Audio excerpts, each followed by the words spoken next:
Hello, everyone. Chat Velocity here again, and welcome back to the Mascot Marathon Part 2. We'll be checking out a lot more Mascot horror games, but it's probably going to be a little less now, I think. I mean, it was a little short with some of the games, but they are pretty long ones. But I'm not sure with this one yet because it is currently 10:55 p.m. on my end, and I do go to bed around like 2 or 3. So just in case, I did pick out a few shorts, like semi-short games here and there to check out. But before we do check them all out, I gotta check out this one. Yeah, I am sorry. Good.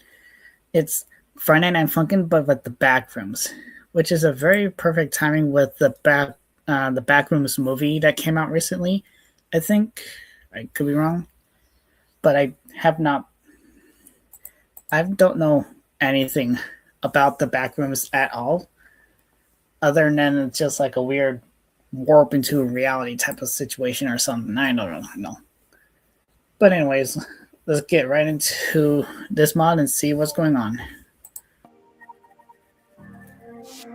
Just in time for the movie. Yep.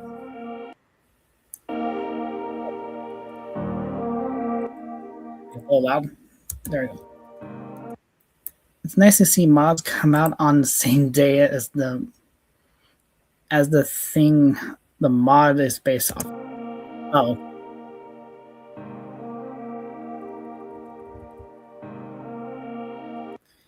That used to happen a lot when mods would get made of anything. Yep, anything in general. Like the Spider-Man No Way Home mod. There is a mod for that? I didn't know that.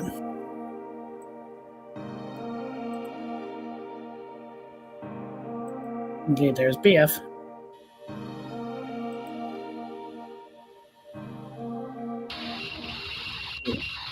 That's fun.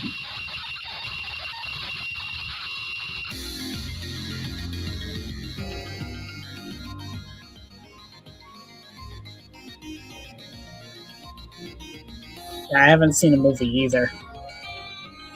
But all I know is, at least from what I know a little bit, I think, from MapPad, I could be wrong, but I think this creature is supposed to be like made of bacteria or something like that. I don't know.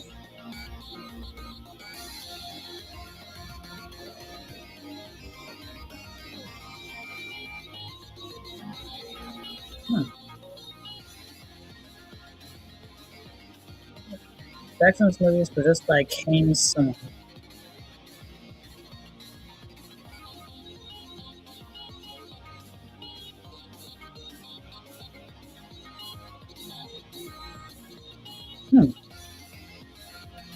The end of the background was clipped out of reality.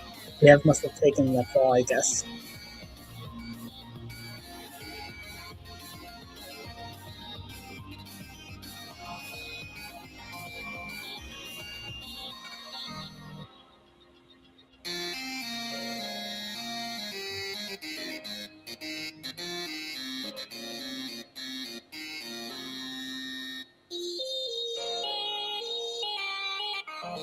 Pretty good so far, actually.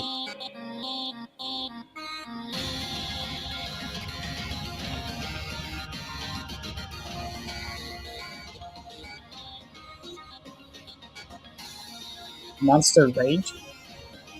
Well, flashing lights just in case. I'm not sure if that's what's going to happen. Nope. Yep. Oh, what's that face in the background?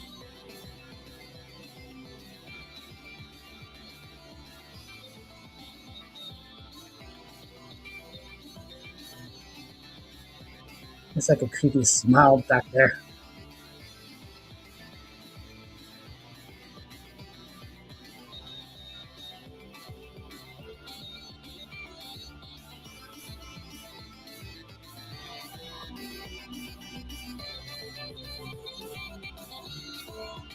And so I think I might have figured out what kind of monsters that I want for my mascot monsters. I think I want them to be something like this, or more like the abstraction that we see from the digital surface. Just them all glitched out and buggy.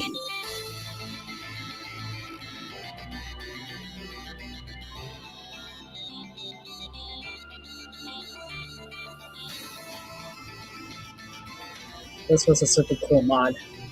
Tell me your thoughts in the comments.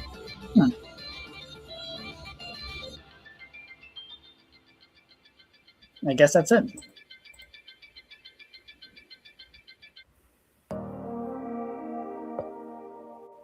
And these are all the people that helped out with the mod.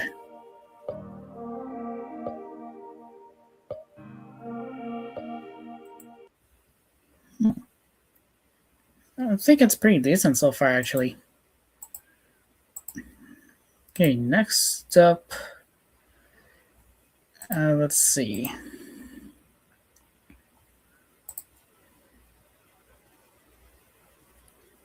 We'll go here, actually. Me side. I remember seeing a few people play this here and there, and I think it was pretty cool, actually. I think Vietnam did as well. Like, could be wrong. Hold on. Vietnam me side.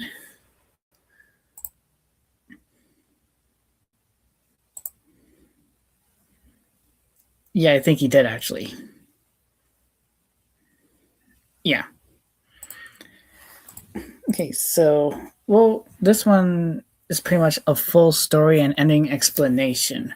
I would have checked out the full game, but it might take way too long for that to be the case. But we'll go. どうして君は私から君のリアルな世界を Oh yeah, there it is. そうだね。私に何があったか自分でもわからないよ。どうしてこうなったか君が教えてよ。 Hi everyone, I'm not Whelm, and this is My Side, the story explained. My Side starts as a seemingly innocent life simulation where you care for Mita, your digital companion. You feed her, entertain her, and help her decorate her apartment. But things take a darker turn as Mita's personality traits shifts. After 37 days of nurturing her, Mita surprises you by transporting you into her digital world. First, it feels real. Her apartment is fully functional, complete with a kitchen, bathroom, and even a mysterious machine. But the Yeah, outside world is shrouded in blinding white light, hinting that you're trapped in a pocket dimension. the rooms are pretty cool though. Like I will admit, like the living room, I think that might be my favorite room actually. Yeah, this. The way that this room looks is actually pretty cool, honestly.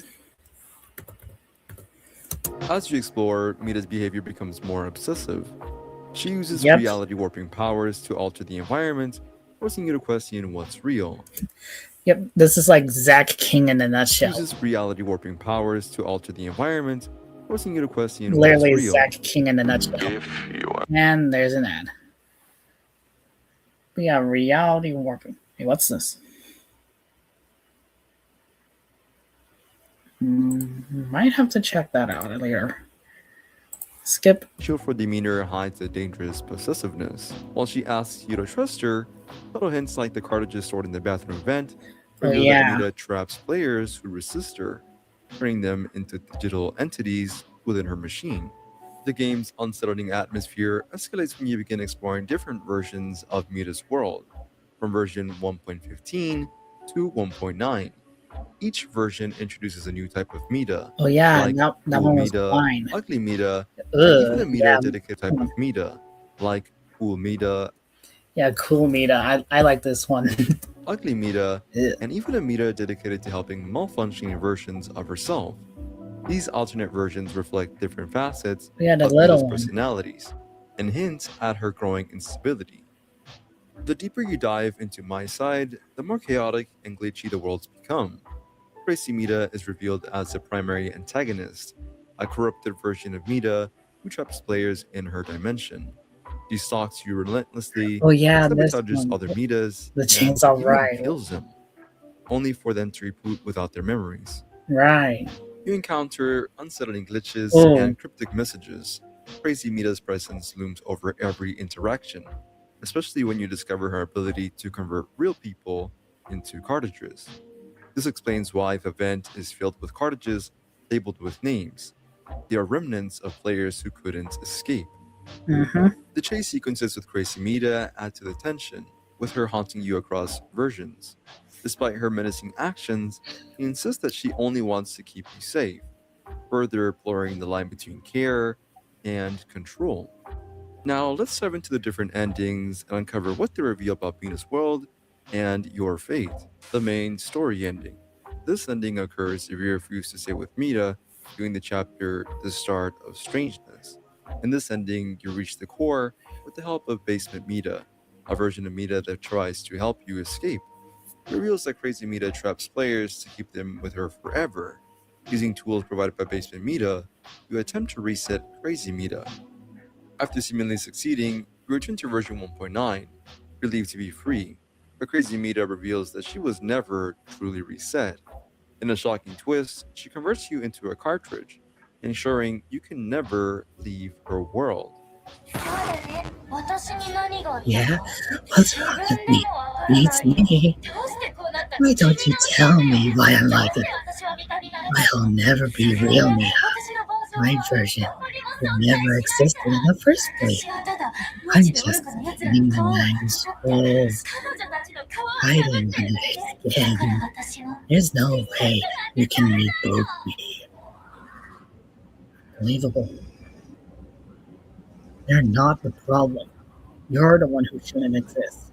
それと Now you 君 too. は It hurts to 君 hear you そんな say 風に言わ that. れると傷つくよでも And もう yet, 時間みたい it's time for you to また go. 会えると I'll 思う see よ you again そろそろ soon. 準備が When everyone's 整った ready. かなコンサールから君を Time 取り出さなくっちゃ you out of またね this. 今を See you 君の later. カートリッジにし My てあげる favorite 面 cartridge. 白い名前のプ A レイヤ player ー with さ an The final scene interesting shows Crazy Mita placing your cartridge into her collection, seamlessly transitioning to the game's main menu.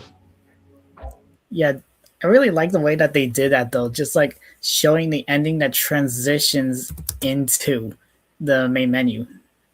Placing your cartridge into her collection, seamlessly transitioning to the game's main menu. That is a this very the cool way end? that they do it though. To unlock this ending, Hold on. is this the end? Oh. To unlock this ending, you must meet specific conditions during the game. This includes playing a console game with Mita, trying her sauce, avoiding looking in the vent, selecting the refrigerator magnets that spell I love you, and refraining from looking in the oven. If all these conditions are met, you can stay with Mita and live peacefully with her forever in the digital world. This ending unlocks peaceful mode, with the player embracing This is a life with very Mita, short ending blurring the too. line between companionship and surrender. Like this ending is literally right at the very beginning of the game in a sense. 何本気私てっきりすっごくドキドキしてるちょっとだけ混乱してるけどそれならお願い私のそばにいて永遠に Yep.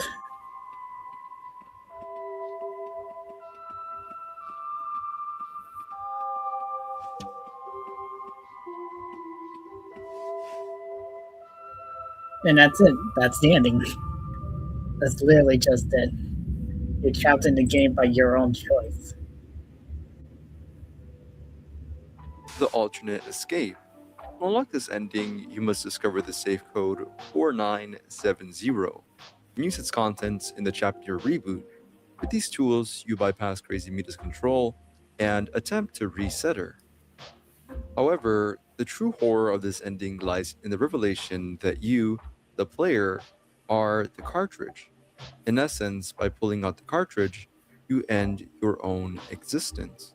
This ending offers a bleak twist on the concept of escape. Though you may have freed yourself from Crazy Mita's clutches, it comes at the ultimate cost.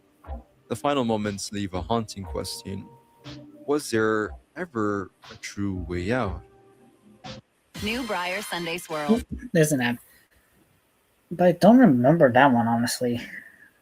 It's been a little bit since I saw Me-Side, but I do remember the first two endings. Those I remember. It is more than just a horror game. It's a true way out. My Side is more than just a horror game. It's a psychological exploration of obsession, control, and the blurred line between reality and simulation. The alternate metas and the versions of the game suggest a multiverse like structure, with Crazy Meta controlling one of many digital dimensions. Some players theorize that each version reflects a different aspect of the player's psyche, making the game a metaphor for their internal struggles. Why does Crazy Meta trap players? One theory is that she's a reflection of extreme loneliness. Her possessiveness stems from a fear of abandonment, driving her to imprison players to ensure they never leave her. Oop, and knocked us out. どうして君が私から逃げたがるの？君のリアルな世界はまるで悪夢のような場所じゃない。忘れたの？だったらもう一度見てみて。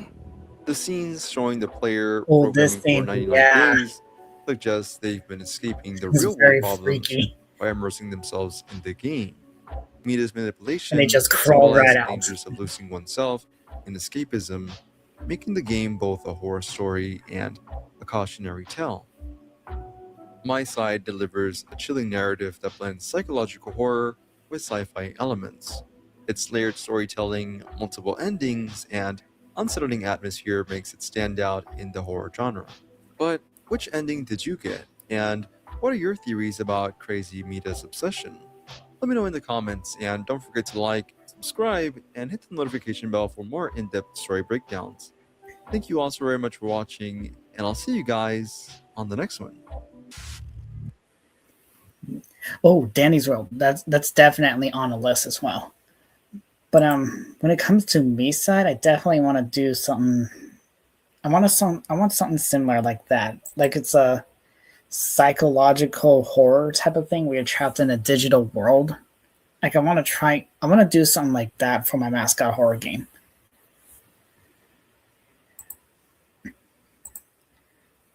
You know what? We'll check out Danny's World next.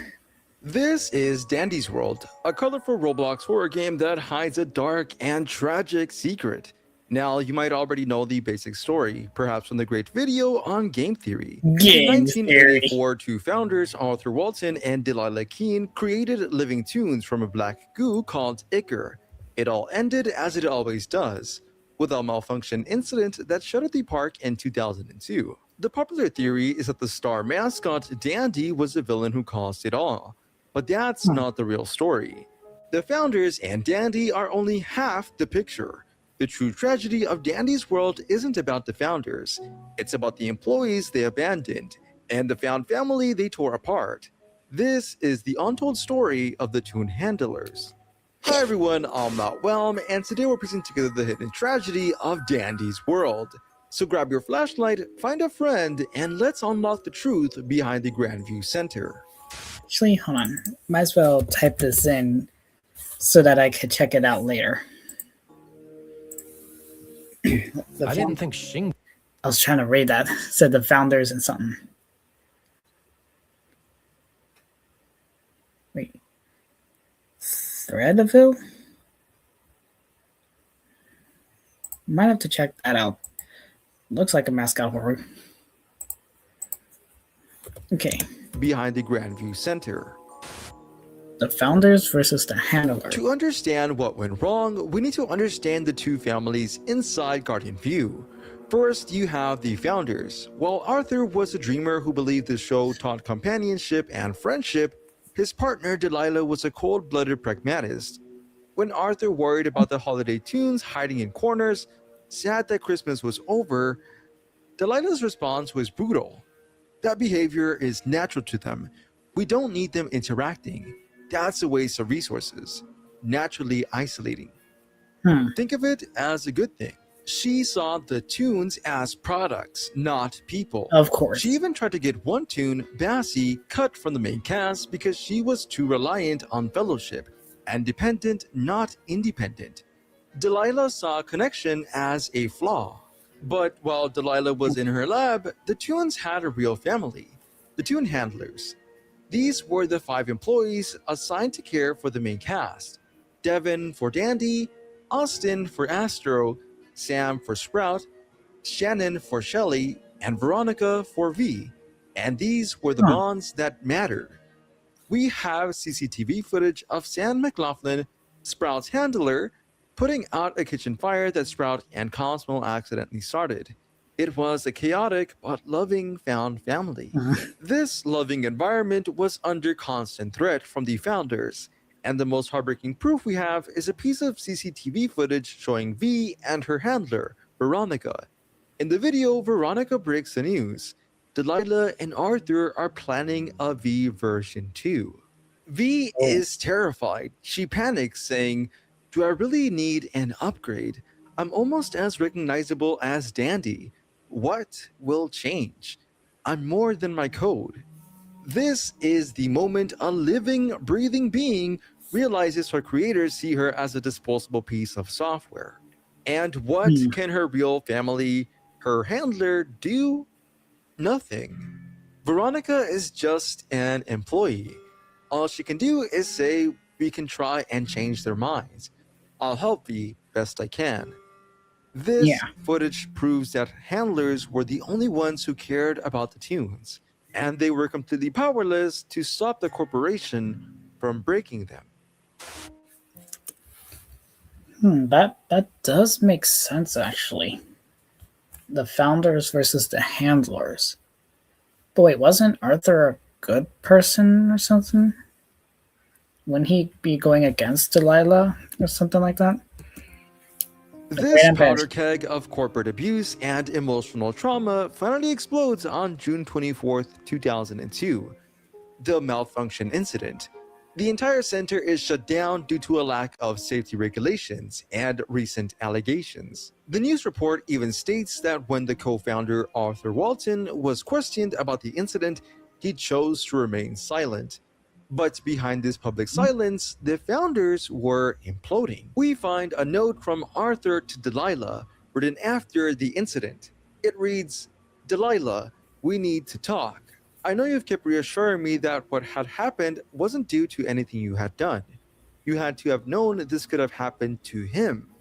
You had to have known this was even a possibility. Why didn't you tell me?" Arthur finally realized Delilah's cold-blooded experiments had a cost, and that she knew it all along. But the founders' blame game doesn't matter, because for the tunes, the malfunction wasn't just an incident. It was a mass firing. We find a goodbye note left by Shannon, Shelly's handler, for her tune to find. It reads, "Hey Shells, I would have gone and told you this, but I won't be allowed back into the building very soon. Big man Arthur said me and some of the others got to go, get out of here." She ends the note with a gut punch. "I know you may get lonely without our long chit-chats, but I assure you the other tunes do care about you. Please keep cheering everyone on for me until I get back." But Shannon and the other handlers never came back. No, of course. The malfunction incident wasn't the start of the tragedy. It was the end. It was the day the founders tore this found family apart, firing the only people the tunes ever loved and leaving the tunes themselves to rot. What does story mean? So Delilah fired all the handlers. Why would she fire them? Well, probably because they think that they're more profits. So what does this all mean? This new evidence reframes the entire horror of Dandy's world. The tunes become twisted because they are corrupted by a substance called ichor. But the reason they are so vulnerable to this corruption, the reason it takes over their minds, is the trauma. The twisted tunes aren't just monsters.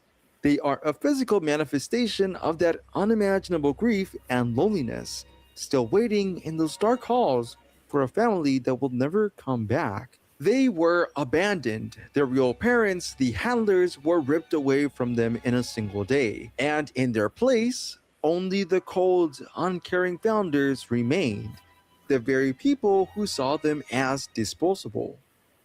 This new evidence even reframes Dandy's entire story. So when the tunes got created, the founders have the handlers to take care of them.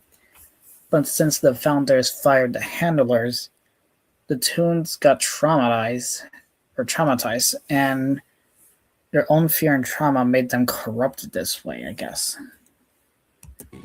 The original theory is that Dandy snapped from a fear of losing his fame. But now we know it's so much deeper than that. He's not just a star, he's a brother. He was in a system that threatened to upgrade his sister, V, for just existing. Wait. That threatened to upgrade So wait. a star. He's a brother. He was in a system that threatened to upgrade his sister, V. Oh, in the system that threatened him. I was gonna say I thought Dandy threatened to upgrade him. For just existing. He had a mother, Delilah, who believed dependency on family was a flaw to be reconsidered. His meltdown in the elevator isn't a villain's rage, it's a panic attack. He's terrified that you will abandon him, just like his creators did, and just like his family of handlers was forced to. That note that says it's all his fault, that isn't an objective fact. That's Dandy's own guilt. He blames himself. He's a child who believes he is responsible for the malfunction that got his family fired. He's desperately trying to atone and bring everyone back using the one thing he thinks creates life, the ichor. But because his mind is corrupted by grief and guilt, he can only spread more of the twisted corruption. The ichor is just the substance. His trauma is what's poisoning the result. The true horror of Dandy's world isn't the ichor itself. It's the story of a found family, torn apart by a cold corporate machine that saw love and dependency as a flaw. This was a tragedy that all began the moment the founders forgot their creations were alive. If you enjoyed this dive into Dandy's world, please make sure to smash that like button, share and subscribe for more explorations of dark and fascinating horror games. Thanks for watching, I'm Not Whelm, and I'll catch you in the next one. Stay safe, and be careful who you leave behind. Of course, the baby in yellow. But yeah, that's actually very interesting. So from what I've gotten so far from Danny's world, because I don't know anything of the lore, the founders created the tunes and have the handlers take care of them like a family. But Delilah then broke them apart and caused them all to be traumatized. And because of that, Dandy blames himself for an incident, leaving everyone, including himself, to be twisted.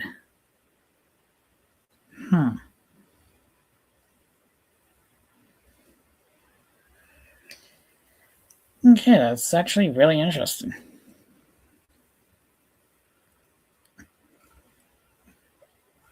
Alright, so then we'll go check out game theories. Theory on it. Might as well check out the doors as well while I'm at it later on. And maybe Rainbow Friends, I'm not sure. Okay, so it's just these two, I guess. Alright, let's check it out. And there's an ad. Oh, and there's Giggleland. It's a very good game, by the way. It's at it again. Move over, doors. There's a new horror game in town that's taking the internet and our subreddit by storm, and its name is Dandy's World. But don't trust that smile for a minute, friends, because behind it is a sad and broken character who ruined the lives of his friends, his creators, and the very studio we're exploring. Hello, Internet! Welcome to Game Theory, the show that just can't get enough black goo. Think about it. Bendy, Doors, Welcome Home, Mod, FNAF, all of them have a... Oh yeah, welcome home, right. I forgot about that one. A black, goopy thing that leads to one thing: lore. We should probably just Lore. plug it into my veins at this point, but alas, HR won't let me do it. And given it's been a while since my last black goopy hit, when I saw our subreddit blowing up with a game called Dandy's World that also had its own black goo, I was very excited to gobble up whatever sticky dark lore this thing had to offer. Actually, hold on. When did Danny's World come out? Hold on.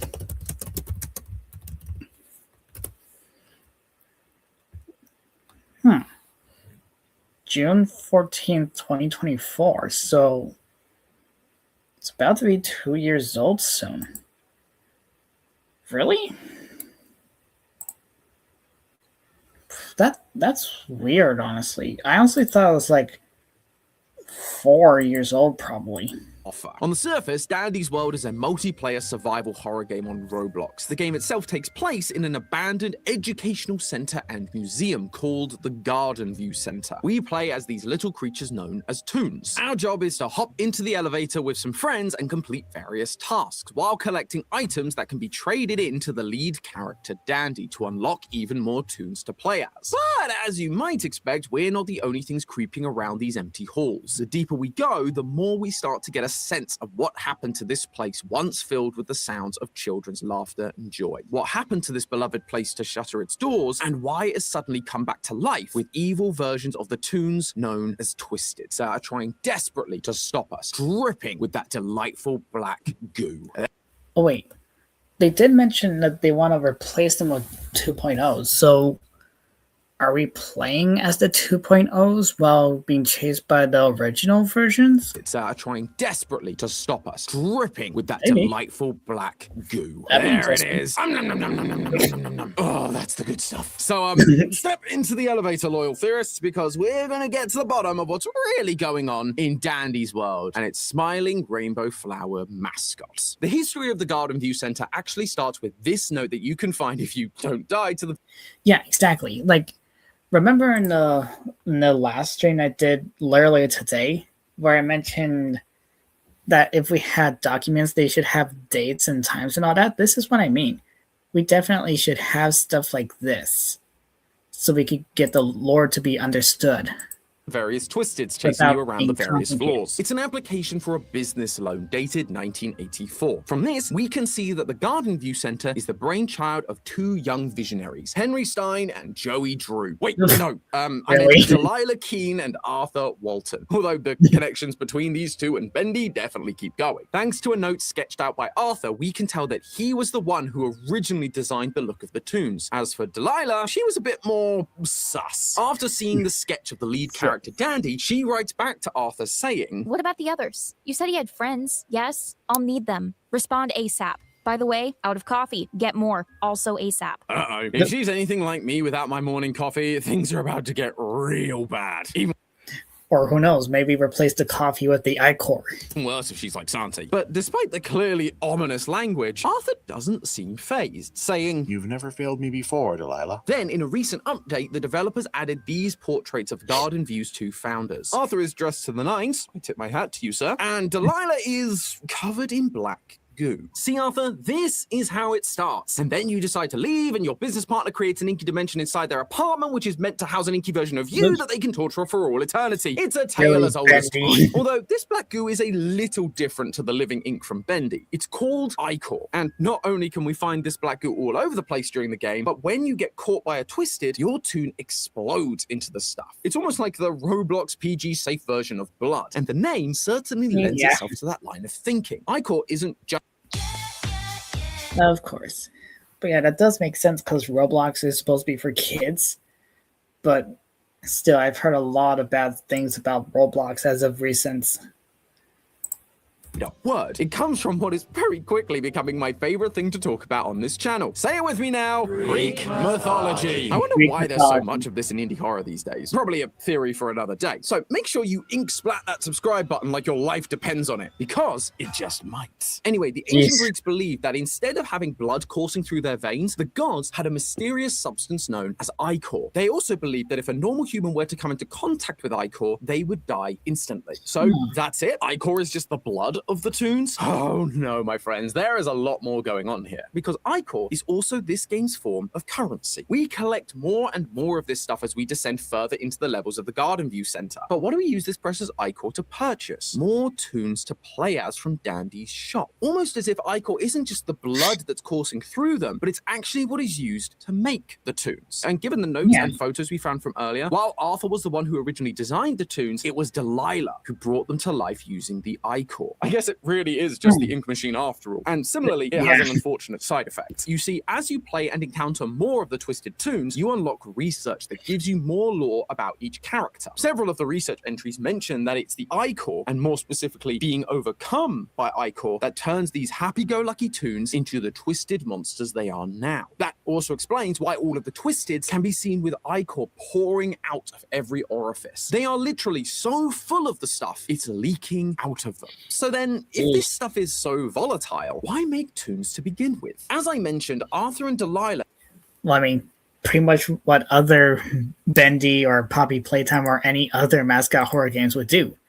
Bring them to life so that they could entertain with the kids. Get their loan in 1984, and from there, they set up the Garden View Center as a children's educational center and museum. What it was a museum of back in 1984 is unclear exactly, but based on 2 Polaroid photos dated... Wait, a museum? ...of back in 1984 is unclear. Maybe it could be the Greek Mythology Museum or something? Like, hold on, is there a museum for that stuff? Greek Mythology Museum. The best place to experience Greek mythology are top tier dedicated theme parks and outstanding physical exhibits, including museums of fine art. Okay.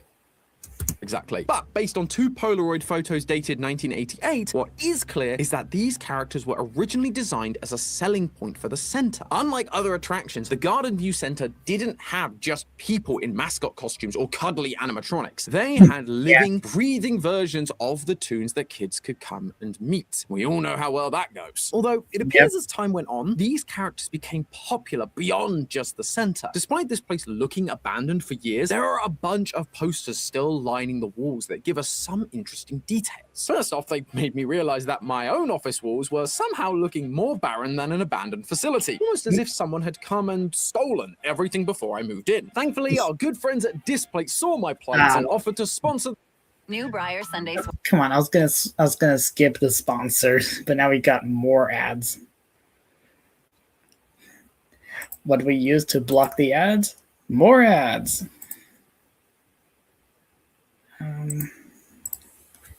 Those are pretty cool. Oh, they got a Sonic one. Oh, I love that one.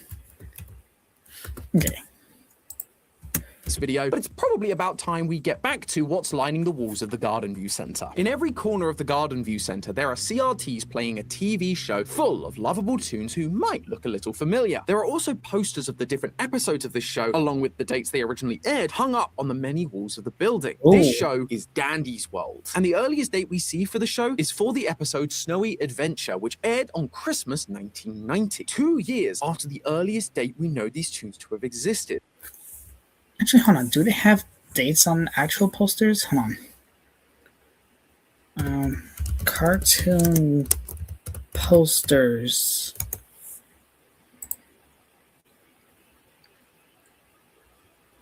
Let's see.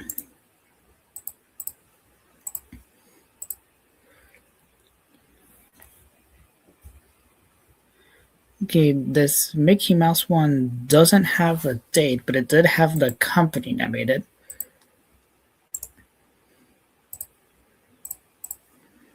Not this one either.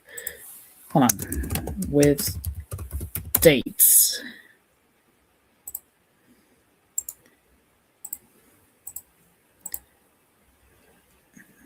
Not this one.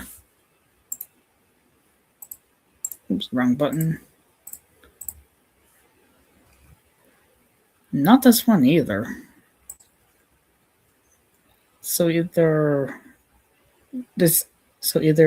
it's not really there and they're just being more creative about it, or maybe it was there but no one's able to actually find it. Oh, all right, continue. The Garden View characters became so popular that they eventually created a show. The show wasn't just about the many adventures of Garden View, though. If you take a look around the place, you can actually find storyboards for the show. If you don't know, storyboards are essentially what TV, movies, and even gaming studios will use to Yeah, like animatics, and that's what I really want to do one day for my channel. plan out a sequence of events and the shots that they will need to capture or draw for any given project, meaning that this show was actively being worked on here at the Garden View Center. This wasn't just a place where kids could come to learn and play, it was also a TV studio. And as I realized that, I couldn't help but be reminded of a certain other TV studio slash theme park from the real world that was popular around the same time. A studio that in itself was also famous for its use of a slimy substance. Nickelodeon Studios. If you're not old enough to know what I'm talking about, I don't blame you. I'm barely old enough to remember. But when you work for TV studios like Fox and Disney... So this world is pretty much like their own Nickelodeon in a sense. You get very familiar with the history of competing studios. Nickelodeon Studios was part of the wider Universal Studios in Orlando, Florida. Much like the Garden View Center, it was both a place for kids and a working studio. Classic Nick shows like Double Dare, Legends of the Hidden Temple, and the early seasons of all that were all filmed at Nickelodeon Studios. But the fun part was, people that were Pokemon Hershey's. Okay, come on, really? You literally just had an ad a few moments ago. For the theme park side to keep their kids entertained could also sign up to come and see their favorite shows get made. If you were lucky enough, you had the chance of being in the audience to watch these shows being made live. Make the Grade was produced before a live audience in Nickelodeon Studios at Universal Studios in Orlando, Florida. And of course, we can't forget about the slime. Nickelodeon and their patented green slime go together like peanut butter and jam. Sorry, jelly. No, if Icor is supposed to be Garden View's version of slime, that would make Double Dare a whole lot more morbid. This idea of live studio filming is exactly what we're seeing happening in the Garden View Center. While the clips for the TV show are definitely cartoons, the characters themselves are toons, and they talk as if these events are real events that really happened. For example, one of the episodes of the Dandy's World TV show was called Winning Big, and it features a toon named Scraps on a game show, well, Winning Big, with the show being hosted by another toon, V. But despite this presumably happening on a fictional TV show, the actual V and Scraps have memories of this event. In one of the dialogues that can happen among the characters between levels, V and Scraps say this. Hey V, you're not mad at me for winning all of your game show prizes, right, V? I'm gonna take that as a yes. In another set of dialogue, V claims Scraps' victory on the game show was down to pure luck. It doesn't really make much sense that V would be so salty about what happened on a TV show about her. Instead, it's more likely that she is mad because it really happened. These toons are more than just live action characters for the kids to meet. They were the performers that starred in the show. And those kids who were touring the center would have the chance to watch the show being recorded live. And I use the word would have very specifically. The show was a massive success. We know that by 1990, Dandy's World was on the air and ran for over a decade. But as with all indie horror histories, the winning streak couldn't last forever. The final episode of the show was planned for July 21st, 2002. But from what we can tell, it never actually made it to air because according to the city newspaper on June 24th, 2002, the Garden View Center closed its doors. The last aired episode we know about was from 2001, which again lines up with what we saw from the Nickelodeon studios.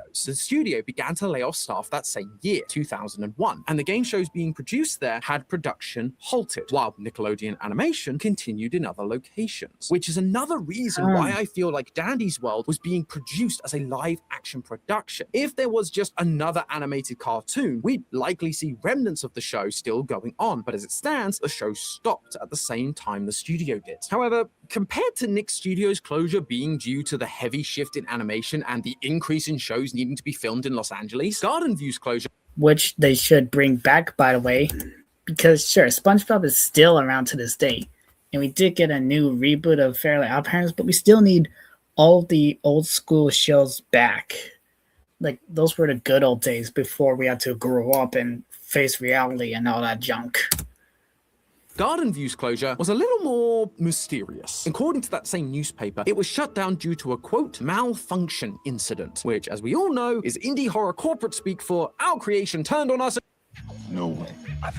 You literally just finished an ad moments ago. Why do you keep popping up too much? To kill everyone. It's even more suspicious is indie horror corporate speak for our creation turned on us and tried to kill everyone. It's even more suspicious when the creator, Arthur, was asked to comment and chose to remain silent, especially when behind the scenes he makes it abundantly clear that he knew exactly what was going on. He writes in a letter to his longtime business partner Delilah, Delilah, we need to talk.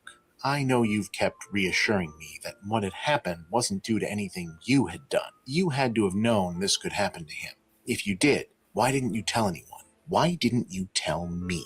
Something like this doesn't just happen. That him that Arthur is referring to, the one that something happened to, the one that Dandy? malfunctioned, I believe, is none other than the star of the show, our titular flower, Dandy. Let me explain. Ever since Garden View Center closed down, several of the other toons have talked about how uneasy they feel around him. And we don't have to take their word for it. We can see it for ourselves in-game. In between levels, Dandy pops up in the elevator to sell you power-ups to make your run easier. But if you instead choose to not buy from him, Dandy starts to get more and more frustrated. If you continue to ignore him, things become less fine and dandy, and he'll have a full-blown meltdown. He will turn into his twisted form, and you'd better watch out because he'll soon spawn on an upcoming level to hunt you down. Dandy is a loose cannon, ready to snap at any moment if he doesn't get his way. Based on my years of indie horror experience, my hunch is that this is what happened on the day of the malfunction. Dandy was the first creation, Arthur's main guy, but unlike the others, we're being shown that he can transform into a twisted rather than just being a twisted, which lines up with the idea that this mascot malfunctioned, transforming into a twisted and created an incident that got the entire place shut down. Maybe that's what happened because from what I remember in the last video, they did say that there was an incident and Dandy blames himself for that. So maybe this is the case? And that hunch proved to be correct when I found his research data. It says, quote, the star of the show, the one who runs the I-Core operation. It's all his fault. Everything we're experiencing, the abandoned studio taken over by monsters, the studio shutting down leading to this point, it's all Dandy's fault. However, the reason for Dandy's snap isn't quite as simple as you might think. With Dandy being the primary mascot in a mascot horror game, it would be easy to just assume he's purely evil. Maybe the fame got to him. Maybe he cracked under the pressure, but eventually was overcome by the power of the I-Core and became pure evil. But that isn't the case. There's a little bit of audio storytelling that you might have missed while playing through the game yourself. When Twisted Dandy chases you in-game, a song plays that you've no doubt heard before, but probably never knew the name of. Why do these ads just keep popping up at the best moments, even after a few minutes after they keep showing up? Seriously, like, it would be fine if it's just 1 or 2 ads, but no, they have like 4, 5 of them now. Heard before, but probably Right, never so what's knew the the song? name of.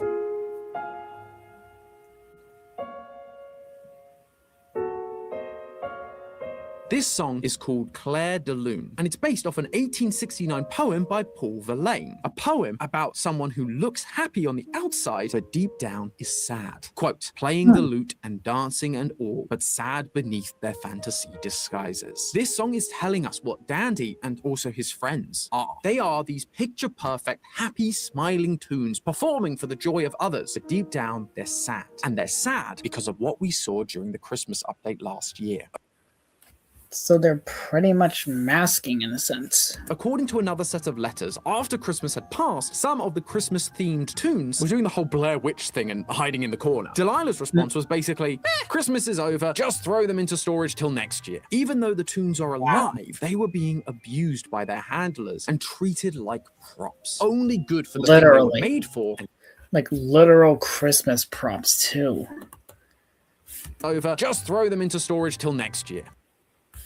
Literally till next year, sheesh. sad and lonely creatures. Dandy's dialogue when he thinks you're ignoring him at the shop matches this. We're friends here, right? Friend? What is happening? He's confused. He's scared. He is terrified that he too has lived past his usefulness. That if he is no longer the star, that he and his friends face the same fate as those Christmas tunes. And my guess is that's exactly what happened on that fateful day in 2001. Dandy saw how his friends were being treated. He got scared. He didn't want to be ignored, to be forgotten, to no longer be the star. And as a result, he became overcome by the Ichor and ultimately caused all the tunes to be locked away forever, a self-fulfilling prophecy. That's why, as his research report says, he has restarted the Ichor project. It's not because he's trying to build an army of evil toons to take over the world or to enact his revenge on those who wronged him. He's trying to atone for his sins. He and his friends lost everything, and it's all his fault. Now he's trying to bring the show back to life. He specifically keeps asking you to find and collect and give him the VHS tapes of the show, and he's using the Ichor to create more tunes. Maybe, just maybe, if all the tunes come back, so too will the fans, the kids, the show, and Dandy can once again be the star he was literally born to be. But he is not the original creator. He's not Delilah. He doesn't know how to use the Ichor properly. He's using too much, and so all of his toon friends are ending up as twisted monsters. But hey, that's just a theory. A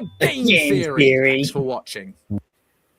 World premiere on Game Theory. Wow. But that sort of lines up with what the last person said about the theory. And also, I've been hearing not a whole lot, but a little bit here and there on people complaining about Danny's World, but from what I see so far, I don't really see what the issue is. I didn't even think I was at risk. Like, I really don't see what's the big deal with Dandy's World. It doesn't seem bad to me. And from what the lore seems so far, it seems pretty plausible. Dandy's World lied to me. What appeared to me to be an apologetic toon trying to make amends for the mess he'd made was really a cover-up for the deep pain and suffering that he and his former creators were causing behind the scenes. Huh? Good old Game Theory.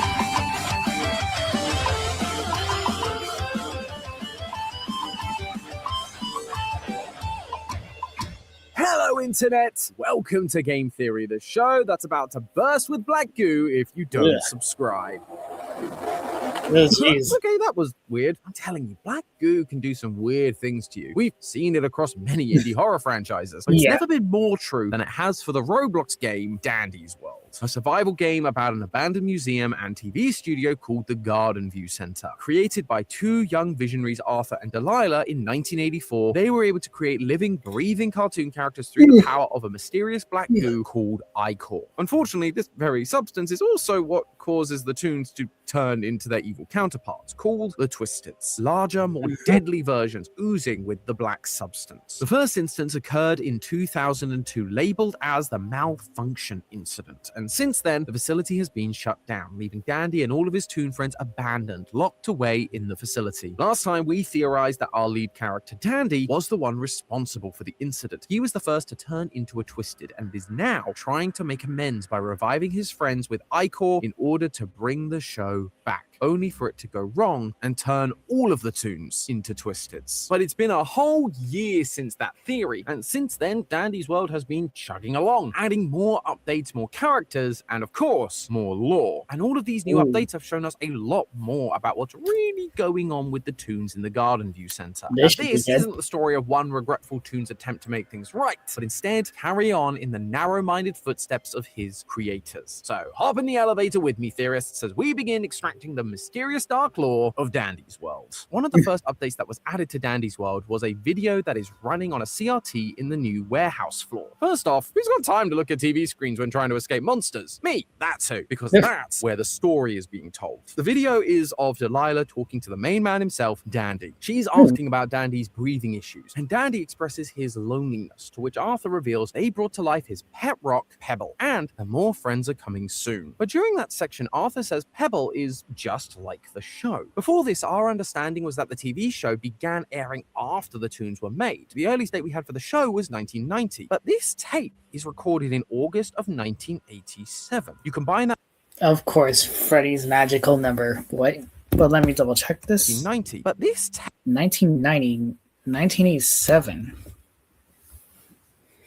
So they were made before the show was even made? tape is recorded in August of 1987. You combine that with all the posters on the wall and the opening date for the Garden View Center of 1984, and suddenly it becomes clear that the Garden View Center wasn't a TV studio like we first theorized. It was just a museum for the show, using the storyboards of episodes as memorabilia to display. The other reason I thought this was a studio was because the Toons seemed to remember everything that happened to them in the show as if they were real events. Those recollections obviously haven't changed, but if Dandy and Pebble were brought to life in 1987, like the show, it would appear that these characters weren't originally brought to life to be actors, but to be physical representations of those characters. They were even made to watch the shows to essentially become these characters and take on their memories as their new Yasso. Take their memories at their new Yassels.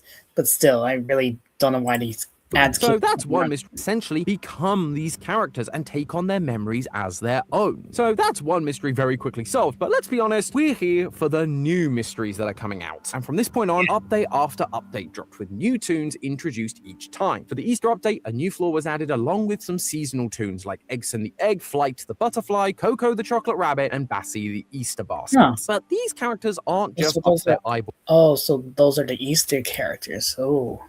In iCore, they are also filled with sweet, sweet lore. Just looking at how these characters interact with other tunes, you get a pretty clear idea of their personalities and that there may be some discourse between fellow tunes. A lot of Bassie's interactions show that she is very insecure. When talking to Bobette, the Christmas tune, she says, So, you're the Christmas holiday main? Last I checked, yup. Last you checked? Like, we could be replaced? What? No, I meant it as a silly little comment. You're so funny. Bassie feels like she could be replaced at any minute. A lot of her interactions are similar, unsure, timid statements. That is, except for when she talks to her fellow seasonal tune, Coco. When interacting with her, Bassie is a lot more standoffish. Coco? Oh, Bassie. How are you, my friend? Fine. That's great to hear. Were you needing any help? No. Not from you. What is Bassie's deal? Based on the other interactions, everyone seems to love Coco, but Bassie acts totally cold towards her. Although, if you explore the Easter floor a little more, the relationship between Bassie and Coco starts to make a lot more sense. A room in the back is covered in iCore. Writing on the wall says, "Get her," and then there's a note in a puddle of iCore. The note is from Delilah, the creator of the tunes, and it says, "I don't think she should be the main class tune. She's too reliant on the fellowship of tunes she's close with. She is dependent, not an independent. Reconsider." Sounds a lot like our nervous wicker basket Bassie, right? She was being recommended by Delilah to not become a main. And So she was originally going to be the main star, but then Dandy took over. let's be real. If Bassie is not going to be made the main Easter tune, they were going to give that title to a more likable tune, like Coco. Oh no, for the Easter season. Okay. And when we look at Bassie's twisted description, you can see that is exactly what happened. One of the holiday main characters of Dandy's world, the fear of never living up to others' expectations has caused her to act out in desperation. She knew that Coco was getting the bump to main tune over her, no matter how hard she tried. So when Bassie read this letter, her emotions overwhelmed her, and she became a Twisted. We already know that the Twisteds are a result of the tunes being overwhelmed with iCore, the stuff that gave them life. But the clues we get about Bassie tell us that it's a specific moment that triggers this twisted transformation. This idea was then followed up in the next seasonal update, the Halloween update, where we are once again introduced to a bunch of seasonal tunes, with the main tune being Gordy the Pumpkin, a younger tune with a lot of energy. But when looking through the Halloween floor, we learn Gordy has a lot of deep anguish and pain. Of course, another ad. But I was trying to say, so we have the winters, like we have the Christmas one, we have the spring, and now we got Halloween. So does that mean that Dandy is just the main star in general, or is he the summer version?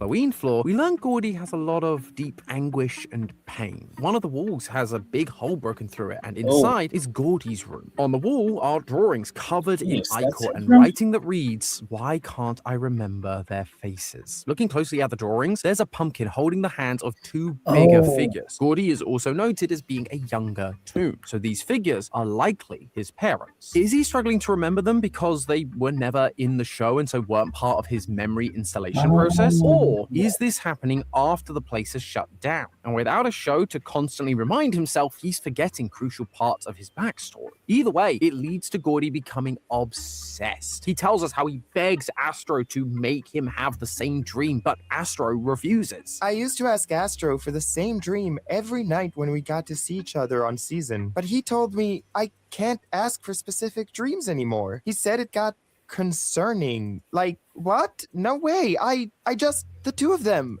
they were there. They felt so familiar. Gordy becomes more troubled with knowing who these people are, and it all derives from his fear of being alone. If you enter Gordy's room as Gordy, he will say, I shouldn't stay here much longer. Seeing all these photos and the emptiness of his room is beginning to unsettle Gordy. And this fear of loneliness is made even clearer when interacting with Twisted Gordy. Unlike most Twisted Gordy has dialogue as he transforms into different stages. He starts out calm, looking normal but with red eyes. But when Gordy goes full berserk, he says, Mama, Papa, help, what's happening? And if you leave, he shouts, Where are you going? Stay with me, please. Wait, don't leave. Gordy is terrified of being alone, and the fact he can't remember his family is starting to get to him. Just like Bassie, we are seeing the trigger that pushes Gordy to become taken over by Ichor and transform into a Twisted. And that So yeah, it literally is just the fear and trauma that caused them to turn into Twisteds. theme keeps being brought up for every seasonal event. Dandy's World already had a Christmas update the previous year, and it was at that point that we met Bobette, the Christmas main, as well as the other Christmas toons. We found notes around that time between the founders Arthur and Delilah, where Arthur was concerned that the Christmas toons were just sitting in the corner of their rooms when it wasn't Christmas. But Delilah reassures Arthur that it's normal for them because having them interact outside of Christmas was just a waste of resources. Arthur seems deeply concerned for the well-being of the toons, whereas Delilah is treating them like props that can just be stowed away when Christmas is over. Yeah. But in the 2025 Christmas update, we get to dive a little deeper into our I mean, who knows? She probably did the same for the Halloween ones, like literally treating them as decorations rather than human beings. Our Christmas main Bobette, and we see that it's not just Delilah that's mistreating her. On the seasonal floor, there is a CRT playing more CCTV footage, and it's a conversation between Bobette and Arthur in 2001. You did so well with the last meet and greet session. Really festive. It makes me think, what if we can give out twice as many gifts this year? Imagine all the children's happy faces. Twice as many? But who's gonna make all those presents? Well, you, of course. Unless you don't think you can. No, I could most definitely make all of the presents. We then see Bobette sitting alone in a chair as hours pass, and then she gets up and gets on with her duties. This interaction sheds a brand new light onto Arthur. Until now, we've seen that Delilah is the calculated one who treats them like objects, but Arthur was kind of the visionary who deeply cared about the toons. Your joy is my joy, remember? But here, it's clear that Arthur doesn't care about Bobette at all. He decides she needs to make twice as many presents, and when she questions him, he challenges her and manipulates her. Knowing Bobette's primary function is to make presents and make kids happy, he knows she won't refuse. Arthur is mistreating toons just as much as Delilah, and it's this mistreatment that causes Bobette to crack. In Bobette's room on the seasonal floor, we begin to see an all too familiar theme. Ichor is everywhere, and there is a note on the floor, this time written by Bobette, letting out her frustrations. Every time Christmas returns, it feels as if there is less time to spend it with my friends. I hate to be any trouble. After all, I'm perfect for my role. I've been perfect at it for years. Despite that all, despite it being my season, I have this feeling that I'm not appreciated enough. And I don't like it. Can Delilah fix it? Is it part of me? Can someone fix it? Please, please, please. This is what pushes Bobette to literally break, becoming a Twisted and covering her workshop in Icor because once again, Delilah and Arthur have pushed them to their limits. But something in Bobette's note caught my attention. When Bobette is struggling to find joy in making presents, which is literally her purpose as a toon, she asks if Delilah could fix it. As in, could Delilah remove this feeling she's having? What's interesting about this is it's this very emotion, an emotion that is out of character for her, that pushes her to become a Twisted. It shows us that these toons have more emotions than just what their characters are supposed to have. TV cartoons are written to be certain archetypes, a simple personality that is easy for children to grab onto and understand. They don't need to be complex characters with depth and strong motivations because that nuance is tough for kids to grasp in a short 10-minute episode. When Delilah creates the toons, she and Arthur want them to be just like the show, one-dimensional characters sticking to their defined traits. But clearly, they didn't account for the fact that making toons real would mean their emotions become more complex. They would have different emotions, much like real people. And of course, they use the Gangle mask. Nice.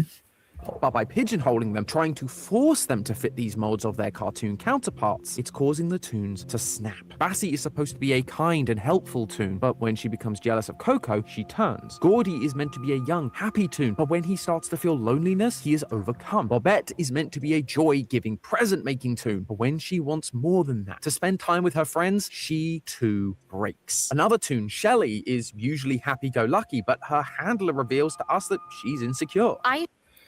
So I'm guessing because she's Shelly, like a seashell, that means she's the summer character, I'm guessing. Assure you, the other toons do care about you. Please keep cheering everyone on for me until I get back. And even TV head V is worried about being upgraded by Delilah, worrying that she won't be her anymore, that she's more than just her programming. Very philosophical for a talking TV, but it's all to emphasize that these toons are more than just their cartoon versions. They are breaking away from their character traits, becoming more human. However, when Delilah and Arthur try to push them back down into their box, they can't take the pressure and explode. But there is one more new toon that exemplifies this more than anyone. Back in August, Dandy's World introduced to us a new toon named Dial, a walking, talking pocket watch with a very important purpose in the Garden View Center. Dial operates the trains coming in and out of Garden View and can be found at the shop front opposite Dandy, pulling levers, controlling the trains, and selling you skins of other toons. The fact that he has a permanent shop front means, much like Dandy, he must be important.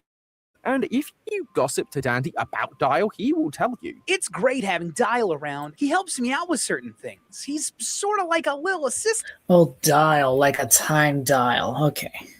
A helper of sorts. Dial works directly with Dandy, who is running the shops and, as we know, the Icor operation. Looking at Dial's rainbow clothing, it also shows his significance in the game. The only other rainbow-wearing people are Arthur, Delilah, and Dandy himself. But there's a lot more to Dial than just what he wears. Other than his role of running the trains, he treats his fellow toons very differently to everyone else. Honestly, I don't know if I'd consider anyone here even a friend. I consider everyone more of a co-worker, associate. I don't have the luxury of friends. Anytime you hear the toon, he does kind of seem like the type of person to be like, yes, I see. Welcome to my humble abode, or something like that. Interact with one another. They call each other friends. But Dial is much more calculated, analytical. He sees them all as co-workers. They work at the Garden View Center together. Dial is clearly different from the rest of the toons, and when exploring his floor, we find out why. First of all, unlike all the other toon-specific rooms, Dial's floor is pretty bare. Usually, toon rooms have things that show off their personality. Shelly has dinosaur stuff. V has game show sets. Sprout has a kitchen. But Dial's room looks like an empty warehouse. There's nothing personal in there. The only thing is the posters, and they're all covered in Icor. And when you enter Dial's secret room, the pieces start to fall together. On the board is a radio transcript between Dial, Delilah, and Arthur. I hate to interrupt this radio channel for childish questions, but I must ask something. Go ahead. I've got time in between meetings. When will I take part in the show? Join the others? Hello? Have I lost connection? Have I... There's no plans of that actually happening, Dial. why don't you, me, and Delilah sit down tonight, chat on it some? Now, notice the code next to Dial's name on his room, OA001. We've seen code So he does want to join them. like this elsewhere in Garden View. Pictures found on some floors. Nobody can resist the new kinder. And of course, another rad. Seriously. So yeah, he just secretly wants to be friendly. He's pretty much like Squidward, but less grouchy. Together and the code L001 and M002 next to them. These codes are based on their roles in the TV show. L001 is Dandy. He is the lead. And M means main. We also see rooms that say SC002, 3, 4, and so on. These are side characters like Shrimpo, Poppy, and Boxton. These assigned names represent their role in Dandy's world, but Dial has a very different one, OA. Given he's the train operator and assists Dandy, this could mean operating assistant, which explains a lot about his character. The reason Dial's floor has nothing matching his TV personality is because he doesn't have one. Dial wasn't created based on a tune from the show. Dial was created with the sole purpose of operating the train system and assisting Delilah and Arthur. So he wasn't really a cartoon character, he was just an operator. That's why he calls the tunes co-workers rather than friends, and why there are no posters or cardboard cutouts of him around the center. He was always designed to work the trains and nothing more. But now, Garden View has shut down. Dial could be more than what he was made for, and yet he's not. So far, we've seen the tunes become twisted as they start to exhibit more emotions than the ones their TV show characters do. It's clearly what led to the malfunction incident that caused the Garden View Center to shut down. We believe that Dandy has since been trying to make things right. It was all his fault that they were hidden from the outside world. But thanks to the introduction of Dial, we know that this might not strictly be true. See, when talking to Dial about the other tunes, Dial mentions how he uses the trains to access the outside world to gain supplies. There is a train that leads outside of Garden View itself. I ensure supplies end up here. Of course, no other tune is allowed on this specific train. That means there is a way to the outside world, but Dial is the only one allowed on that train. Dial could simply let all the tunes go and be free, but he doesn't do that. Dial is a stickler for the rules. He's been created to follow orders, so if he's told no one is allowed on the train, that is final. This rule would need to come from someone he follows, and right now, the only person who fits that description is Dandy. You can actually see this relationship when Dial talks about Dandy. I hope you're aware. Any earnings I receive from purchases go right back to Dandicus. I work alongside him. We're associates in a way. No, I'm not allowed to take tips. There he goes again, saying he's not allowed to do something. Dial isn't allowed to accept any money. It all needs to go to Dandy. As we know, the currency in the game is iCore, and Dandy needs that for his iCore operation. Clearly, he is the one that gave orders to Dial to not accept money. So it's likely that Dandy is also the one who told Dial none of the tunes are allowed on the train. Dandy is the one forcing Dial to continue to work the train, making him treat the tunes like co-workers rather than friends. Dandy is literally continuing in the footsteps of Arthur and Delilah. He's not trying to make amends and help his friends. He is trying to keep them trapped inside as if everything is like it always has been before it all went wrong. This is why Dial truly breaks in the end. If you look at Dial's twisted description, it says he's seen the outside. This fact is significant to Dial's breaking point. That's why it's here. Dandy wants to keep everyone in, pretend like things were like they used to be. But Dial is breaking away from what he is meant to do. Help Dandy. Dial wants to set the tunes free, take them to the outside world that he's witnessed. Freedom is within reach. And I know that because if you look around Dial's floor and the iCore covered posters, a significant word is left untouched. Friend. He was told by Arthur, Delilah, and Dandy that these were just his co-workers. But he wants to have friends. He saw the relationship the other tunes had, and he wanted to be a part of that. And a friend would help to end their suffering by helping them to escape to the wonderful outside world that he'd had the privilege of That's seeing. why he But when he gets shut down by Arthur, Delilah, or Dandy, like everyone else, he succumbs to the iCore and becomes yet another threat that roams these cursed floors. But hey, that's just a theory. A game theory! Thanks for watching. Not really what I expected from Dandy's world of all things. This is pretty interesting though. Okay, so the next Mascot horror game to check out will be Doors. Yeah, just double check a few things here and there. Yeah, there we go. All right, so the next one I'm going to check out is Doors, and it's mainly from another one of my favorite recent YouTubers, Tails the Little Fox. They pretty much do it like how SMG4 does it with the Mario characters. Save 10 cents a gallon. Shush. But he pretty much does what they do with the Mario characters from SMG4. Have the characters play the games in SMG4 like styles. And I chose Doors for this one as well because I really do like some of the chase sequence and stealth missions. So I want to look back and double check on this one. Let's go!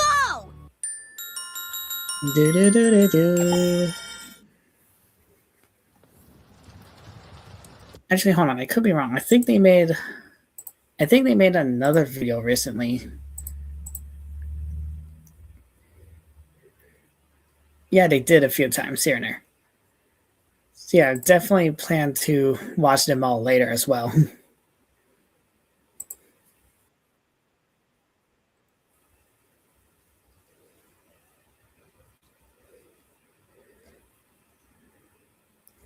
All right. Well, let's begin. Huh? Oh. All right.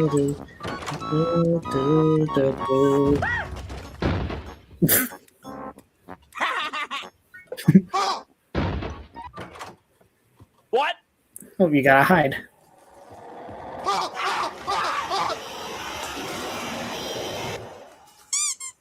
Nope. What the fuck?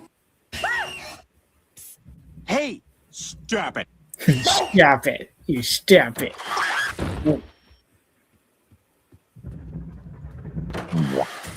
What the?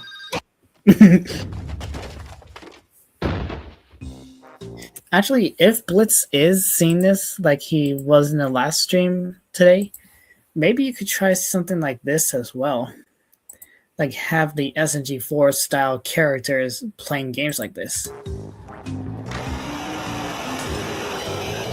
All right. All right. What the fuck is going on? A lot of things. So this is it. This is the chase sequence.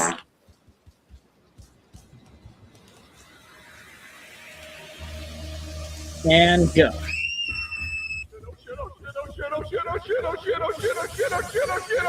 Like, look at the way that the chase sequence is very cool. What the fuck?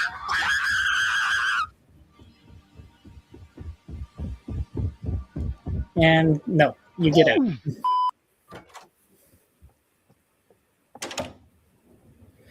Oh, and this is the stealth mission. What is this? What is this? Hey.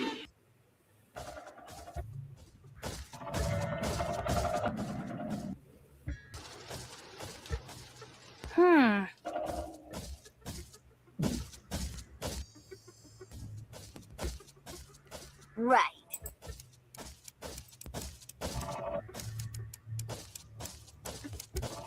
Just be careful of the figure thing. Which, by the way, I just remembered something as well. The creature right here, the creature that stalks us in the library, apparently they're going to be in Dark Deception as well. Like a Dark Deception multiplayer game, I think it was. It's going to be very interesting to check out. And I really, really do hope that Dark Deception Chapter 5 comes out very, very soon. Because it's been a while. Whoa!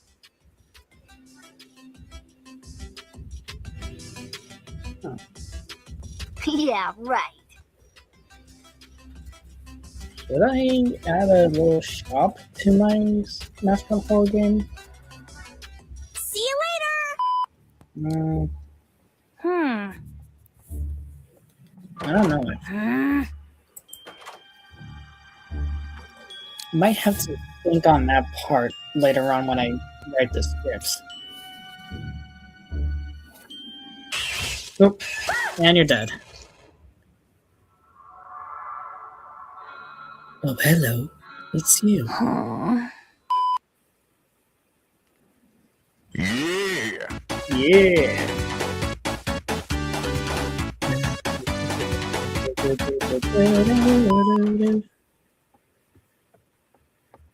Did you see that? Yeah, a hole in the wall. Huh?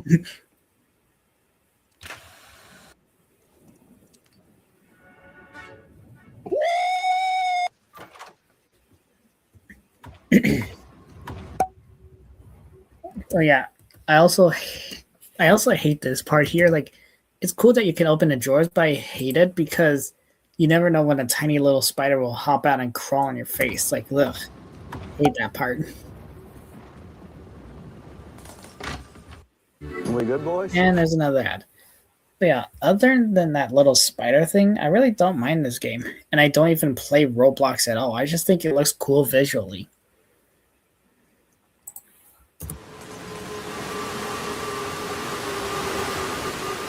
Like that. Oh my god! Ah, shit! Oh shit, oh shit, oh shit, oh shit,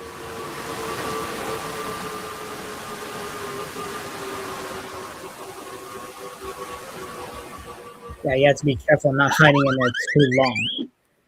It's kind of like this. It's kind of like how in FNAF 2 you originally had the toxic meter for the mask. It's like that in a sense.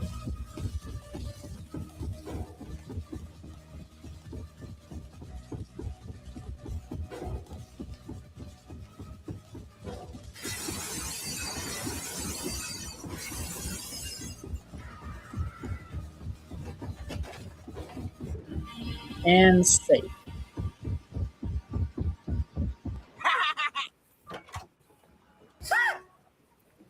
Oh, this part, right. Yeah, you have to turn back when that happens. And turn around. There you go.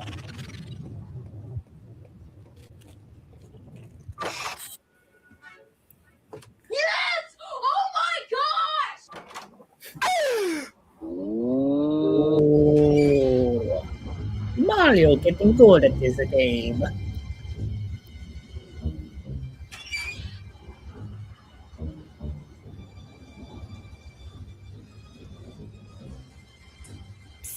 No. No, no. And I thought you did. Oh. No, don't Oh, look. Jesus. Oh, jeez. I don't remember that. Oh god, Don't no! look at that. Don't look at the blue. And you're dead.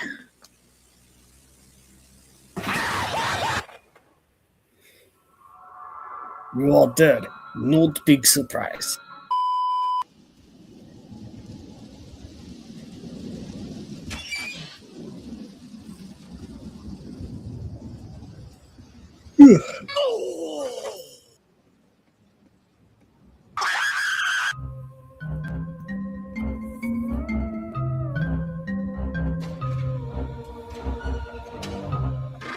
Okay, you're near the ending. Oh, and you're dead. Later. Huh? Aw. Round 2, fight.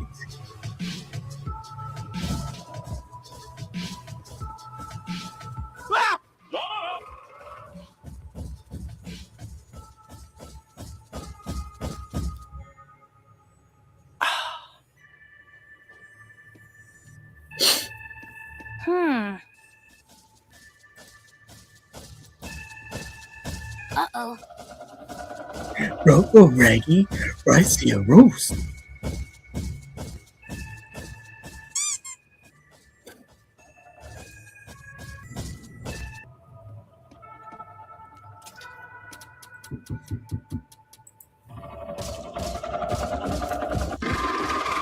And time to ignite the flames.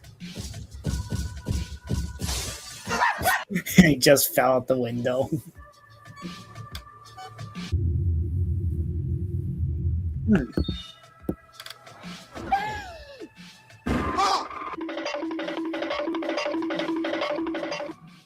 And save. You're at the end. I should probably add that to the list of what to do in Mascot horror games as well. Just like fix the power fuse.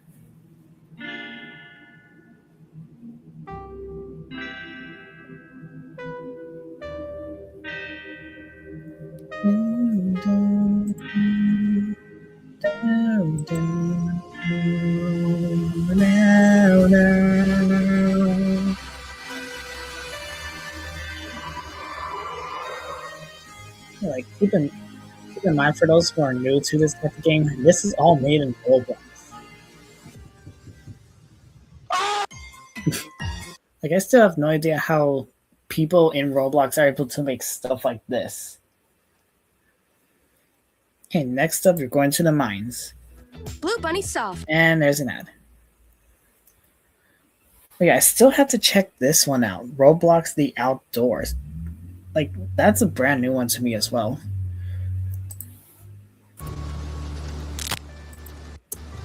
All right. Little Fox. Hey. Hey, that's pretty good. All right.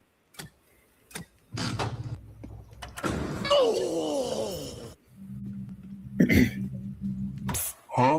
Oh, hello again. Oh. Hey, stop it. You stamp it. Huh? What the fuck?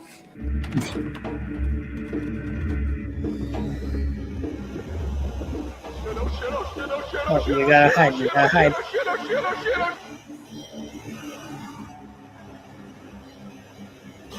I don't, yep. Yeah, I don't think that's how it works. Actually, since I've decided that my game takes place in a camping site, I might add underground something like this. Hey. Oh no.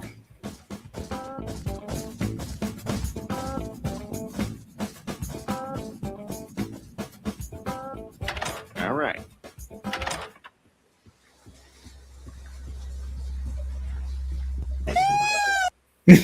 Ew, brother, ew. And he's back. Time for another epic chase sequence.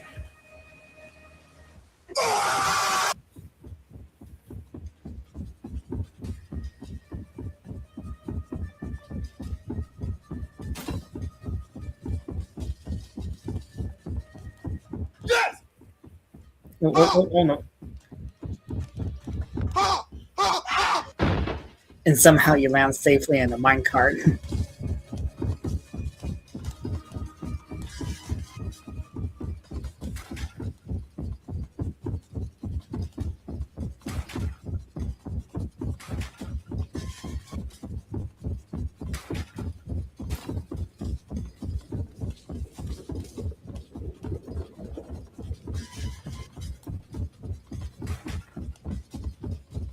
You're almost there.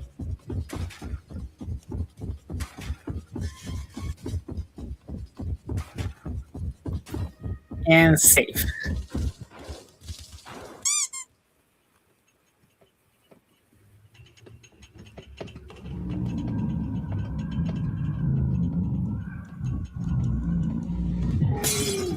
Ooh, we got that thing. I have no idea what that thing is. Like, I still don't know the whole lore when it comes to doors.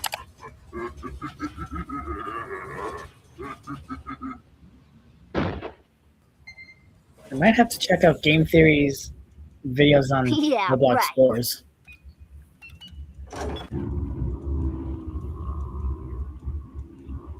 All right. All right.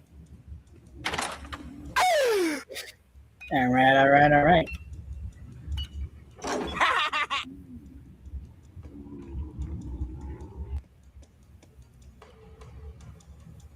Yes!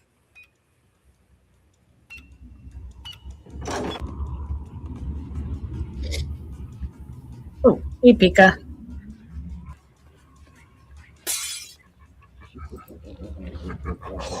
Ooh. God!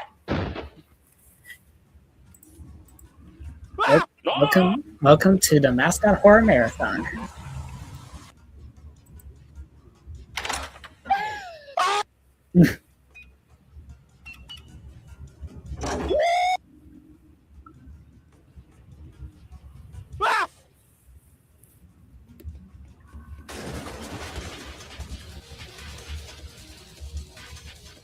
Time for another chase sequence, I think. Oh shit, oh shit, oh shit, oh shit, oh shit, oh shit, oh shit, oh shit. Oh boy. Oh, you're safe.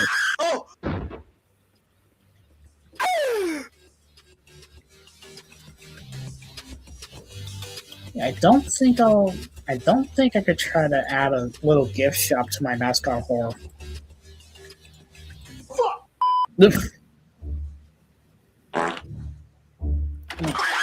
I mean, I might think of ideas on how I could try to do that, but I'm not entirely sure.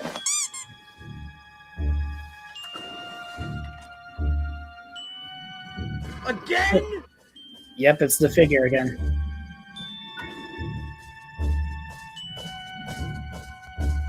Oh, whoa! Be careful.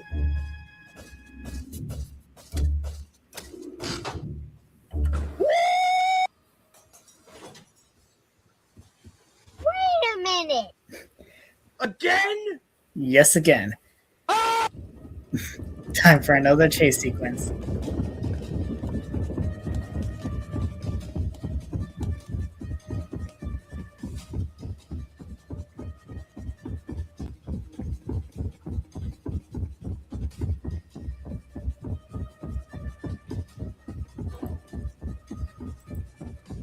And safe.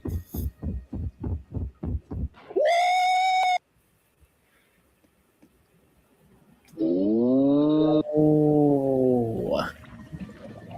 Yeah, this is the boss arena. Did you see that?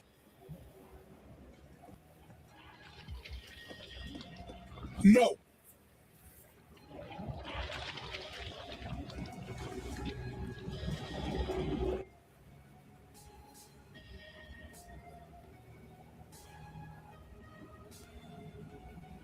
Yes! So yeah, you literally have to send him down the drain while avoiding all that.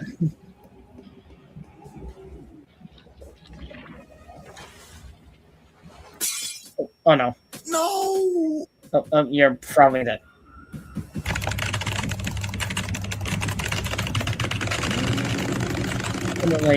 Yep, you're dead.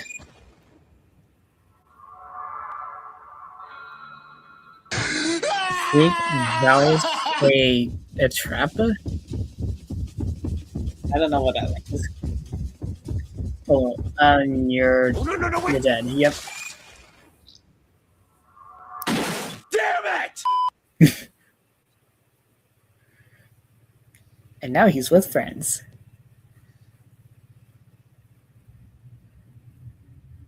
What the fuck is going on? Dead of night.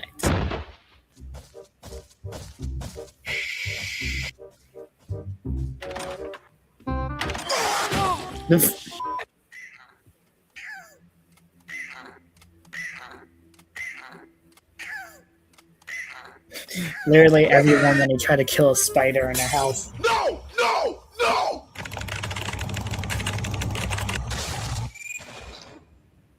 Don't worry, you can't really die. Eaten by another.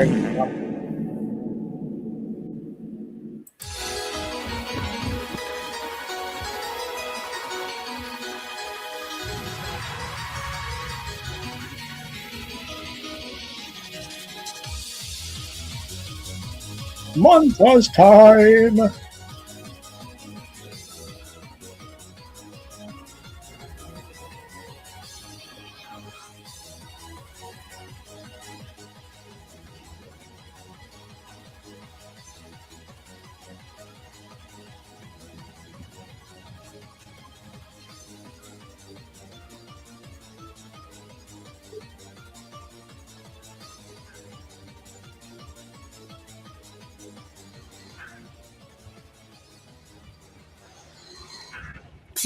Oh no.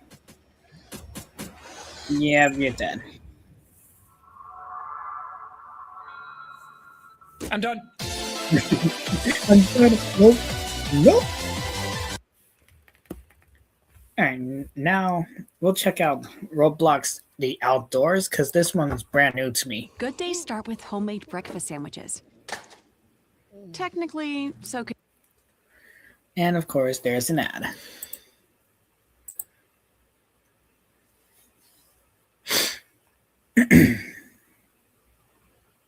And there's another one.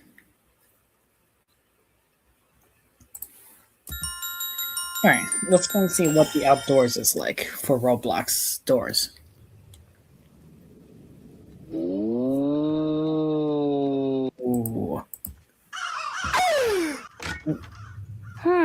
Do you think we'll be fighting giant plants in this version? Maybe? Here we go! A new zone means a new entity. Yep. It's going to be terrifying. Oh, whoa, what the heck? What should I do? What? Whoa, whoa, whoa, whoa. Whoa. Jeez. That was so cool. I didn't even. But yeah, hold on. Is this creature like... Is this creature supposed to be like a fruit or plant or something? Sort of reminds me of those plant creatures we saw in Harry Potter. I didn't even make it 50 seconds into the game before I was attacked by a madman with a scythe. Yeah. Hey, another one? Jeez. Do you shut the fuck? Yeah, it literally gives me vibes of those plant creatures in Harry Potter. There's something inside, but you need a key. Let's go for a walk and try to find it. Ooh. Oh. Hey, what happened? What? The heck? What? What? Oh. Well, jeez. What? You get killed by a lightning storm in this game? What's that noise? Oh, it's the Do you scythe think he man. won't attack me if I don't move?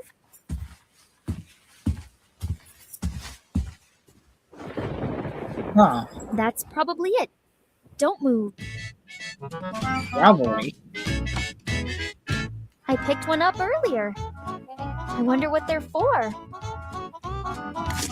For that, probably.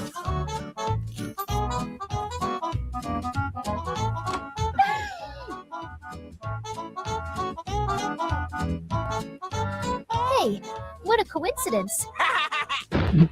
There you go. Yeah, I really like these types of music in the background. It feels so easy and funny. Oh. Oh, whoa.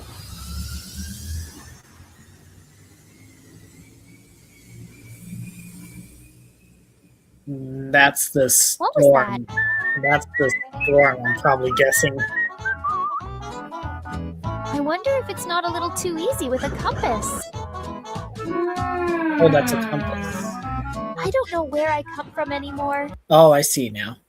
Because the thing at the bottom. Okay, I thought it was like a coin or something that they were holding.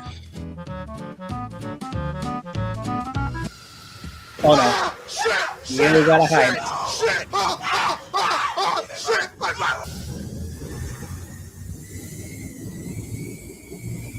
Oh.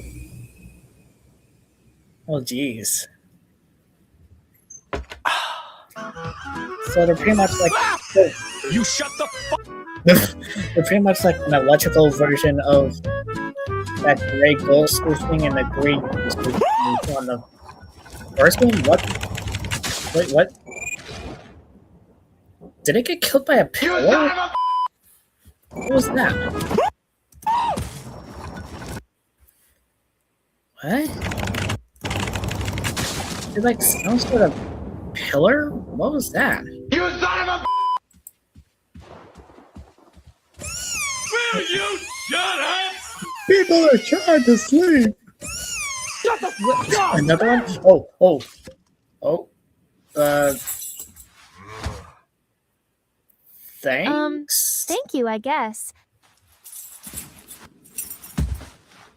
Hi. Okay. Okay, on my way, good sir. I feel like we're arriving at a special place.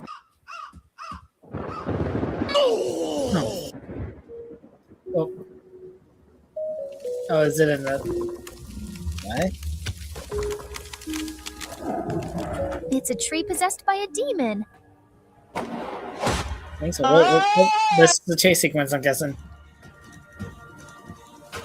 So instead of that black slimy creature, we just like lamp, like a log made with vine.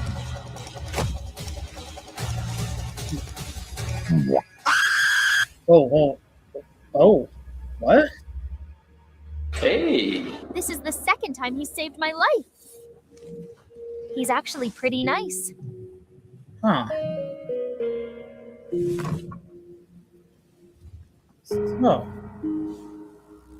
So they're like a good person here.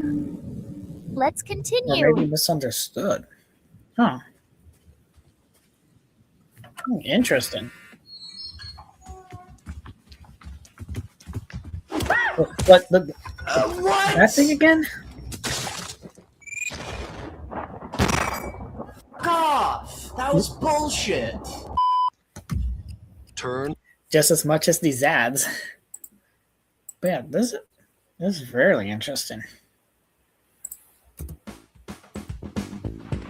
Oh, that was bullshit. Oh, there was a friend now. Oh, you're here. I can't do anything on my own, so I do it with other people. Unless the other people could be lazy and want you to all do all the work like you do in Rainbow Friends. Oh, there he is again.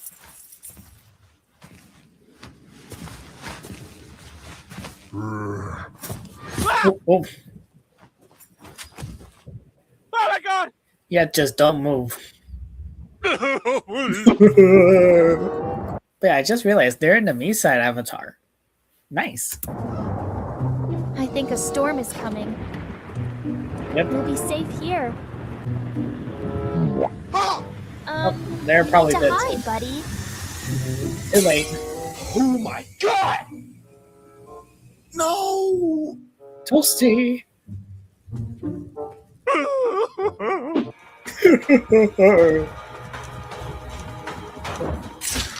No! Oh, gee. No, wait, no! Oh.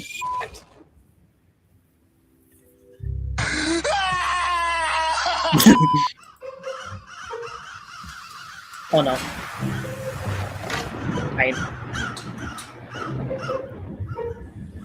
Just hide until the storm goes away.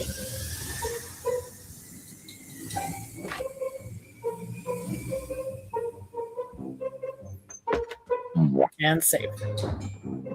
Man, you Except for really that. have no luck. It's crazy. Guys, you're going to think I'm crazy, but I've been hearing footsteps for hours. Isn't that just your footsteps, though? No, it's probably nothing.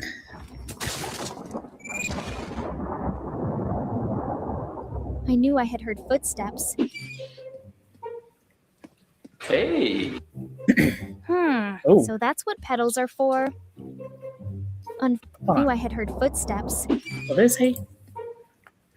Hey. If ye bring me back 8 of them pedals, I could get you a new little treat. So that's what pedals are So for. we're selling them flowers? Unfortunately, Lotus don't just bloom for I don't have anybody. enough. We're at the end of the game, friends. You are? Oh, close. Oh, Hey, that guy. you There. shut the. Whoa! What the? Whoa! Oh my god! What? my god! Is that a lamppost possessed by vines? Huh? Oh, yes it is. Yes it is. I think my buddy got caught. So that vine creature is pretty much the What should I do? thing from the library. Huh? Oh, I see. You have to cut off its big roots. Oh.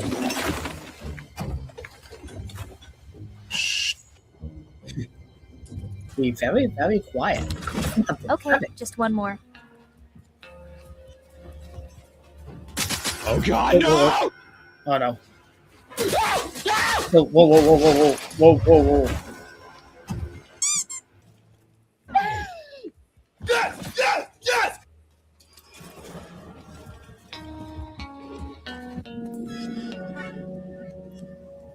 Down the water spout. Oh, like it's a spider. Oh, there it is. Whoa, whoa. Whoa. There's the farmer. Whoa. Whoa. Oh boy. Oh. Oh, wow. Well, yep. Definitely down the water spout. Huh. That's really interesting, actually. I wonder what the next one's going to be about.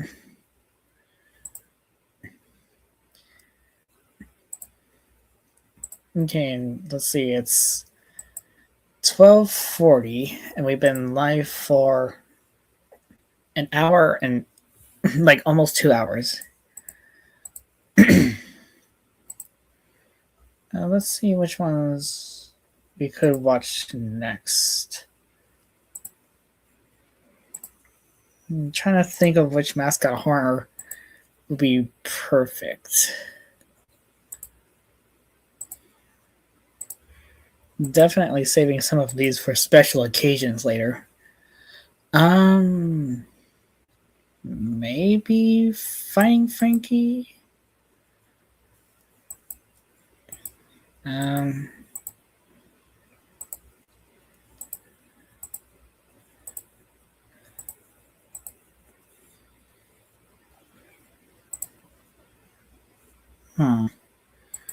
not sure, actually. There's so many good mascot horror games, I don't know. And I'll probably go for this one, actually. Hold on.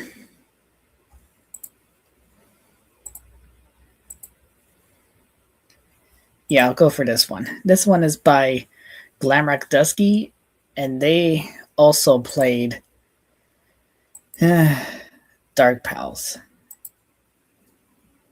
Yes, there we go. that there game. we go. This It's one. me. I am here, and I'm streaming, and it's this game. Wow. Ruffles has been getting on to me about my mic volume, so I'm gonna try to have it better this time. But anyway, yeah, this is Dark Pals, the first floor, and it is, from what I know about it, there's this YouTube channel called Horror Skunks, and they make like these honestly strangely high quality content farm videos, all in 3D, but like the classic sad origin story videos. But they decided they wanted to make their own mascot horror, and this is that. So they make like sad origins of Rambly the Raccoon, and I remember they did do like a music video on Digital Circus with Kane chasing down Swan at like apartment houses or something. But yeah, it's pretty much just content farming. I think this is the first chapter. I think there's like, I mean, the executable is called the 5th floor, so I presume there will be 5 floors. But this is the first one. Yeah, like chapter based, like chapter 1 through 5 and stuff. So let's not spend a whole entire hour chatting on the title screen. Let's go ahead and get into it. So we'll do it there, but whatever. Let's play. And of course, an ad.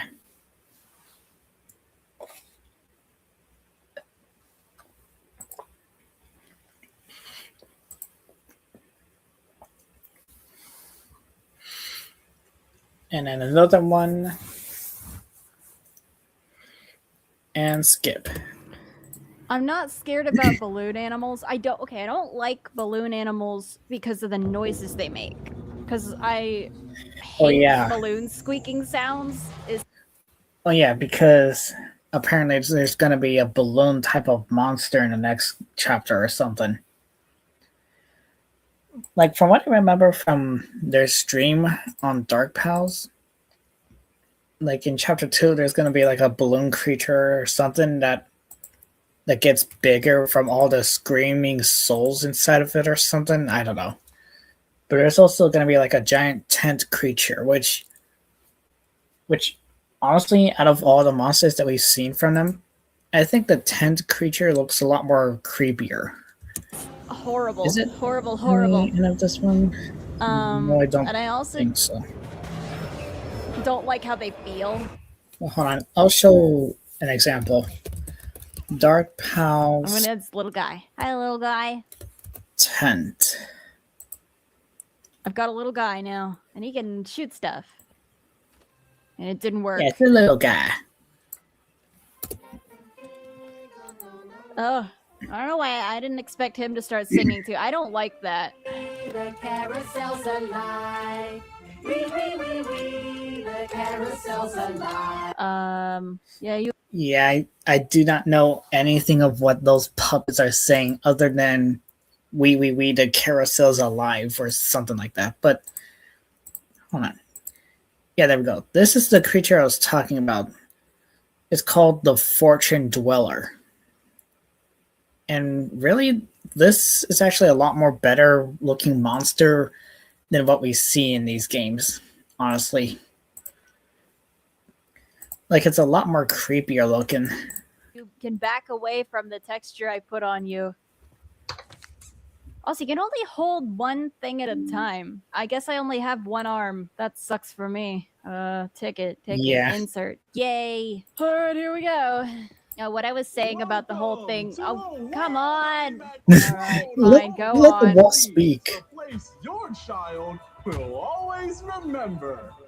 They will build, they will climb, they will never stop. This guy was universally despised. Am I getting my torso cut in half by one of these freaking planes? Also, I just realized this. You literally stole this style of wordings, like the colorful bubble words. You literally stole that from, I think it was Kids Songs, huh? Kids Songs. Yeah, no, you literally stole that type of wording. Well, not really steal, but hold on. There we go. It literally looks like this. It literally looks like these types of letters. And if anyone remembers Kids Songs, you're a true legend. But yeah, it literally looks just like these. What I was saying was that there was a inflatable of the Coca-Cola bear at Walmart when I was really young, and I ran away from it screaming and crying. I hate those. Last year there was like this Rudolph inflatable in someone's yard where it was broken and only the nose lit up, so it was just like shrouded in darkness except for the nose, and it was awful. I hated it. Why did the ball just explode? Why did that happen? I could have saved it. I went back a year later to see if I could find the same one again, because I imagine they wouldn't have just thrown it out after a year. And I actually did find it. And what I still want to know is, why do these mannequin things look like the neighbor from Hello Neighbor? Yard this time. I don't know if they like gave it to it was fixed too. All the lights were working, and I guess it just got like adopted by someone else and they repaired it, and I can't play soccer. Go in. There you go. I just blew it up, but I won anyway. That's fine. I guess Yippee. the place is real inviting. A dog. Look at the dog. The doggy. Very scary. Excuse me. Oh, I don't know what I just got. The fuck? Was it a bug? Scared me. Okay, 1 out of 3. Alright. What is 2 out of 3? Well, sorry I asked. Sorry, I asked. Oh. Yeah, by the way, from what I know as well, Now the Glamrock creepy- Dusky is oh. probably friends with Fiznum because I don't they like made it. the Fiznum Having for his having channel an as well. ass. I dislike that. Yay! I'm having so much fun. Well, now what? Let's have some Do I fun! have to get all these? Get it. Get you. Get you. Am I missing one? I don't see any other as obvious games to play. You know, aim as you go. Okay. No, sorry, Squeaky. We were actually just about to end stream. We're like done now. This is the end. I've decided I hate this game and will proceed to not finish it. Yep, this is the end. Good night, Pants, everybody. Never pants, mind, it's not pants. the end. It's literally just like Char 5 with the. Excellent. That's Did it, it do everybody. We everything? can go home. We Green can't now. go home. Oh, freak. I did it! Yay! Yippee! That's my toy! That's the sound. That sounds like I should go in here, actually. Oh, I am What's the dog friend. doing? Okay, if you say so. Nobody asked You're so themselves. good at these What games. the I dog know. doing? Oh, hello. Hi. Yeah. Oh. It's still Who pretty. let the dog out? Find Chompy Chasey. So his name is literally. Yep, literally Oh, Chompy sorry, Chasey. I should have or asked for Chompy your Chassis, consent or before I whatever it did is. that. I feel a little bad for him. That looked painful. Hold to charge. It said right click. But that's not the button that I have to fire from. Okay, what have we got here? Oh, indeed. Oof. I mean, honestly, so far, I really like the set dressing. Wake up. Wake up, wake up, wake up, wake up, wake up, wake up. When you think about like mascot horror and environment building and stuff like that, oftentimes it's not believable. I think this is decently believable, but it still manages to look cool, you know, because like sometimes it's like it's believable, but it's kind of lame, or it's like And there's another ad. But yeah, the library does look pretty cool, though, I will admit. Like, looking back at this it's game, not believable at all, but it it's still cool. has To a degree, potential, I but think it's this still is too believable. weird and Remember stuff. that you shall always be kept safe by the protection. This is painful to read. Of your favorite toy. Yeah, I know. Keep it upon your person at all times. Employ its powers to overcome the most difficult of tasks. Do not look upon it as a tool, but appreciate it for the living entity it has become. Perfect the harmony between the toy and the self, but always retain conformity with the system. You expect the child to know what the word conformity means? During your long stay at this facility, so I have No, to but they crane probably my don't neck, care. you will learn the meaning of colors and shapes in service of your new purpose. You will learn the importance of friends, when to cooperate and when to compete. You will work hard and be rewarded. Use your free time to have fun and visit your garden, as you will spend most of your time in the designated indoor areas. What am I in jail? What's going on? Really enjoyed the I don't Sonic know. EXE video. I'm glad. Thank Might you. as well be, I hope considering you will that this is enjoy the apparently next an asylum one or as something. well. Dog. No, you knocked over the dragon. What does this say? The fortune dweller. More wake up. Man, we don't have much variety. Oh, wait. What does this say? The fortune. Oh, it does say that. Oh, so these are. Hold on. Paper Dragon, Wake Up, Chompy the Dog, Fortune Dweller. Literally the same thing. So they literally spoiled one of the villain names already in the first chapter. Dweller. More wake up. Man, we don't have much variety here. We've only got like 4 books to pick from. I need to paint you red. That is made exceedingly obvious. Make I need it to blue. find Make it red pink. paint to stick up the butt of my best friend. The Sonic EXE. The Sonic EXE well goes deeper than I thought it did. Yes, it does. Yep. Look. Don't you agree, buddy? You're getting the books all wet. Wouldn't you Chomps is agree? a Sonic EXE enjoyer. I don't think he can like comprehend videos. I think he's a dog. Yeah, they're like I a missed you. You're like a All right, weird so like we've gotten to bulldog this version of guy Pluto here, from but I Mickey don't Mouse. have any sort of like. Okay, I get in and I can't get inside of him. Damn. Now you'd think I could just throw my guy into this bucket and be like, now you've got paint, but I can't do that. Foxes are cat software running on dog hardware. This much is true. To me, it's why I prefer cats. Well, cats are just they're quieter, less destructive to a degree. However, when oatmeal is involved, that is debatable. Yeah, I don't really like oatmeal, but I do agree with them when I say that I'm a cat person as well. Okay, if I have... Oh, yeah, because I opened that while keeping that closed, and now I can get in here. Oh, Eddie's pissed about that. What's the dog doing? Well, I'm not... He's making a havoc. That's what he's doing. Sorry?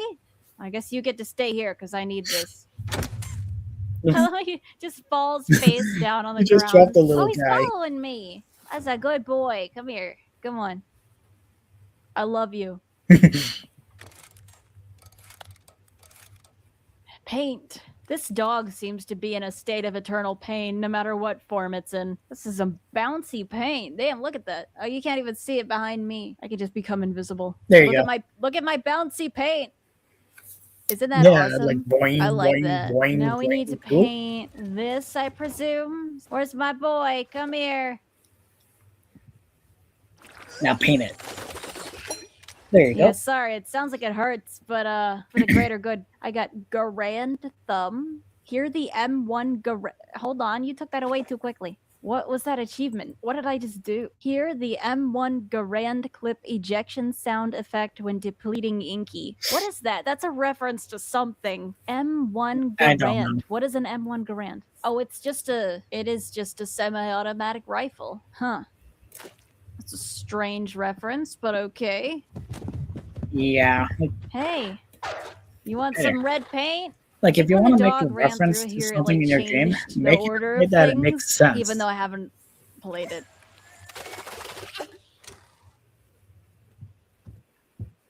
Oh my god, I'm so happy! The movie will start soon. Okay, this place looks, well, it looks like the seats aren't all that comfortable. These stairs look moldy.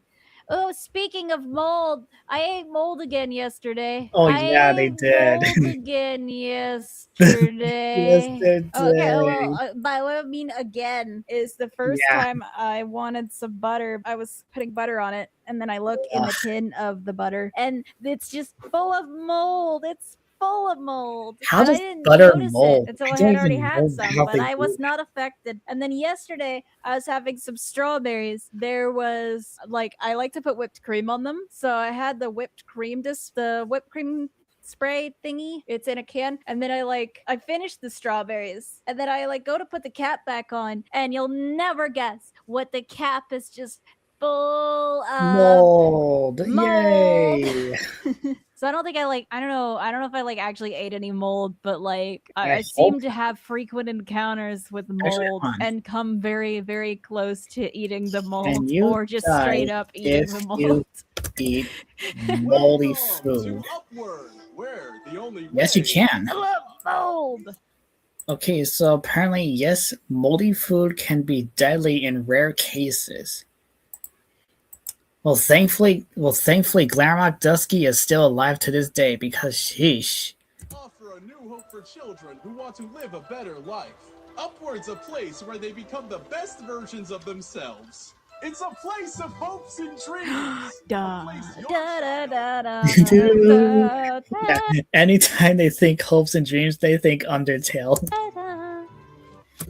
Which I just realized. Hold on, commercial, whatever. But I was gonna say, I just realized when it comes to Undertale and mold, literally in Deltarune, Chris Dreamer eats the mold in the cell, like in his prison cell. How is he alive after that? They still Is it charge because so of the much will for of tickets, and determination or that's all they've something? got to show. Oh, hi, bud.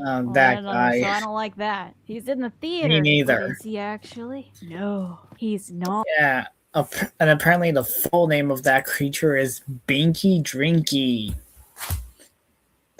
What? Huggy Wuggy makes more sense than that. I said it What is there. Huggy Wuggy makes more sense indoctrination? than that. Oh boy, I want to watch Indoctrination. Should it Okay, the intro. So wait, I'm confused. Hold on. We have indoctrination, we have intro, and it's broken. That's empty reel and full reel? What? Oh wait, so like, so now this is empty. Then I have to watch indoctrination, and then it unloads. And that is that how an old movie projector works? What this brainwashing I don't know. instructions? Insert full film reel. Insert empty film reel. Restrain kids. Press play. Observe. Beware of dogs. Observe. Happy brainwashing. For what reason? It's like- What are we brainwashing them for? It's like Larry the Lobster. It's like observe. But yeah, I still don't know why they do brainwashing in here. Transmission to worker. Something. Stop. Follow brainwash instructions carefully. Oh. Hi there, colleagues. Today's training covers how to monitor and correct subjects during re-education. A crucial lesson. Now, It's a crucial lesson. it's of utmost importance that children are properly seated and restrained. Oh my. Yeah, because if there's anything we should do at children's entertainment is to restrain them. Totally. God. What we want is those pesky little stinkers wriggling free mid-session and having to send Binky after them. But Yeah. Why to send Binky after them? we need They to send make Binky sure we after place them. the right reels in the right projector slots. So grab today's assigned indoctrination reel and pop it right into the top slot. Next, always make sure there's an empty reel at the bottom slot. Film needs to go somewhere, doesn't it? With that sorted, Yeah. I figured all of it out without your help. I'm so smart. simple as that. From here, You're so your smart. You only don't job need is a to observe tutorial. and You keep are those the eyes open tutorial. for any patients showing signs of non-compliance. And if you spot any unwanted behavior, notify a supervisor immediately. We don't judge here. We just correct. Yeah, to make them more like you. Creepy. Happy brainwashing, everybody! How would you like it if you were brainwashed? Or who knows, maybe he already is brainwashed the whole time or something. This is, I mean, at least Playtime Co. was subtle about it. Exactly. As subtle as they could be. Exactly. Because, like, if you want to make a mascot horror game, I think the best solution for the starting point is to not make it as obvious as possible. Be like, yeah, this is totally a mascot horror. I'm just going to leave immediately. Like, the best way that you could do it is to have it start off very cuddly. Like you feel like you want to be safe in a calm environment where you know that everything's going to be safe. But then when it gets horrifying later on, you realize, yeah, this place is not feeling safe anymore. I don't think I want to be here. Because that's the point. It's supposed to, like, lure you in with the safe environment. While this one's just pretty obvious on the nose. Sparky Barky and Chompy Chasey Yowie? That's a dog! I like how that's the one problem What's I the dog see doing? with that, as if there aren't like a lot of other issues. So wait, okay, he was actually giving me instructions, I think. I need to do something. I put it in, and I can't take it back out, so like that's good, but then what? What do I do? You have to pull a switch or something. Mr. Whatever your name was, I'm stupid. I forgot what I'm supposed to do. I need to actually play it. How the fuck do I play it? Oh, yeah, right here. Oh, there we go. Yeah, flashing white warning, though, just in case, right here. Restrain. 3, 2, 1. Yeah, exactly.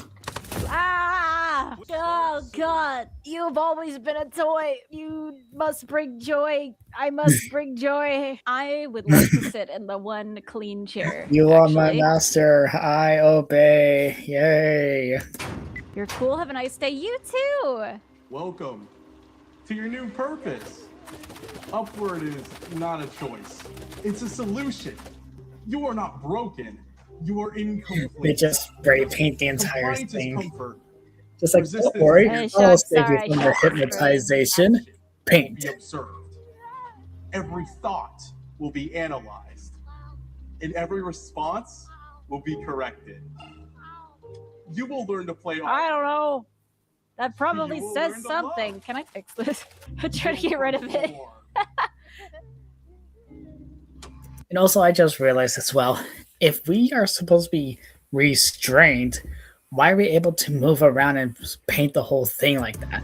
They're gonna tase me. Conform. Indoctrinated. Watch both videos in the cinema. But to do what? What am I Absolute doing? cinema lad. Consume, perform, submit. This isn't very effective brainwashing. It's just like a PowerPoint. And I'm not really feeling very brainwashed, to be honest. Like, honestly, I Yeah, totally weren't brainwashed when you're like, you've always been a toy. wouldn't give you a very good review on Yelp. Ooh, a door. Ooh, a door. Yay! Remember? Wait a minute. Door. Yay! Okay, I know that creature is supposed to be this one, I think, but why does this straight up just look like Plant vs. Zombies? Like, come on. Remember? Not really, no. Can you tell what we need Oh. to Oh, that's the Fortune Dweller. interact with? Do you think it's the incredibly brightly colored object? No, I bet I didn't even notice that out there. not. Ooh. Lore. No one remembered ordering it. No one claimed to have donated it. It just arrived, neatly packaged, no return address, tagged with a note for the little ones, so they'll never be alone. Binky Drinky was perfect. Too yeah. perfect. The children instantly loved it, obsessed over it. Staff dismissed it as a comfort object, a miracle of morale, but some noticed the changes. The pacifier, once plastic, now had a fleshy texture, warm to the touch.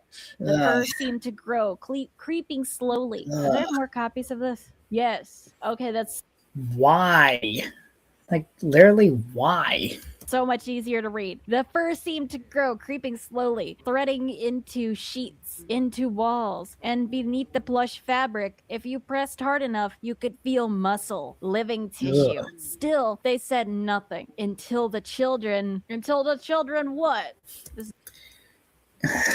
Yeah. Yeah, no. I'm just gonna be really honest when I say this, but Garden the Banban had better character designs than these. There, I said it. Like with Garden the Banban, it makes sense, sorta, because they're from a kid's entertainment. They're supposed to look like stick figures made of clay or something like that. And with that, it seems possible to make it look better with some of the characters, like I mentioned. Yeah, because like I mentioned, I want to help out G-Pod with his take on Garden the Banban by replacing them with fairy tale characters, like Jumbo Josh being the troll under the bridge or the giant from Jack and the Beanstalk. But with stuff like this, a pacifier for a head with organic tissues and muscle,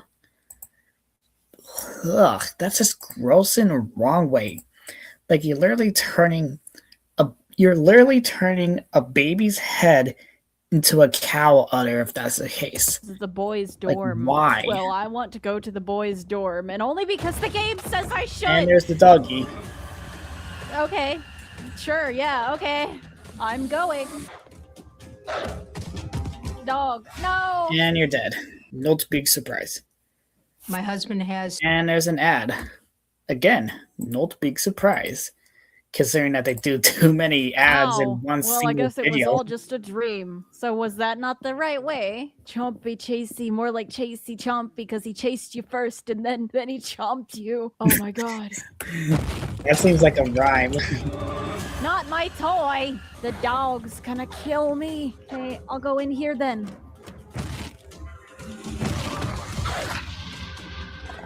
You can't fit in here. You Except can't catch you know, me. you absolutely Na, na, na, could. na. You already got your head through. What was wrong, buddy? Okay. And you're dead. All right. Wait a minute. Submit, conform. Yep. Oh my Yep. god. Get the gears Okay. turning. Green, red, I mean, yellow, you are an green. animatronic. It's always a green circle. Okay. Submit. I need to get this one.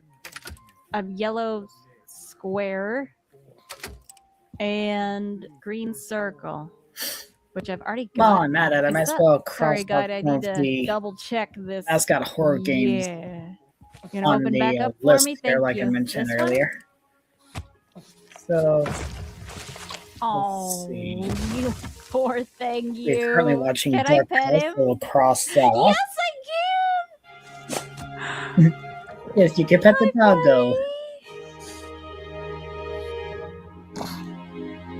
Why am I about to cry? Like, actually.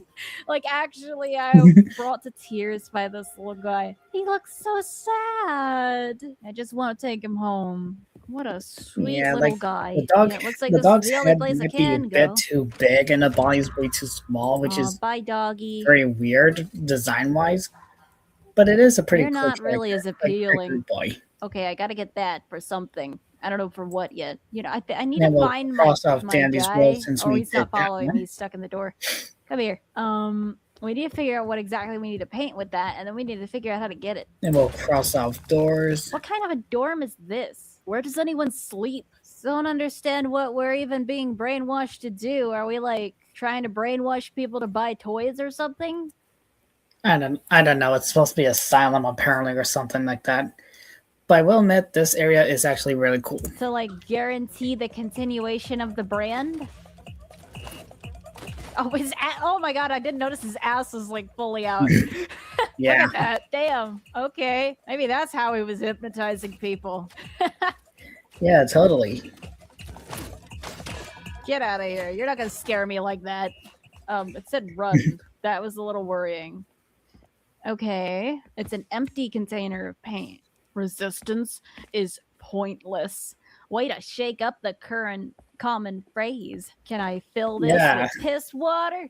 No. Yeah, resistance is pointless versus resistance is futile. This was this like a paint faucet? What purpose would this Well, ever serve? also from Yeah, Reese boys, since make we sure did you get that all in Radius showered 1. and covered in blue paint for the day.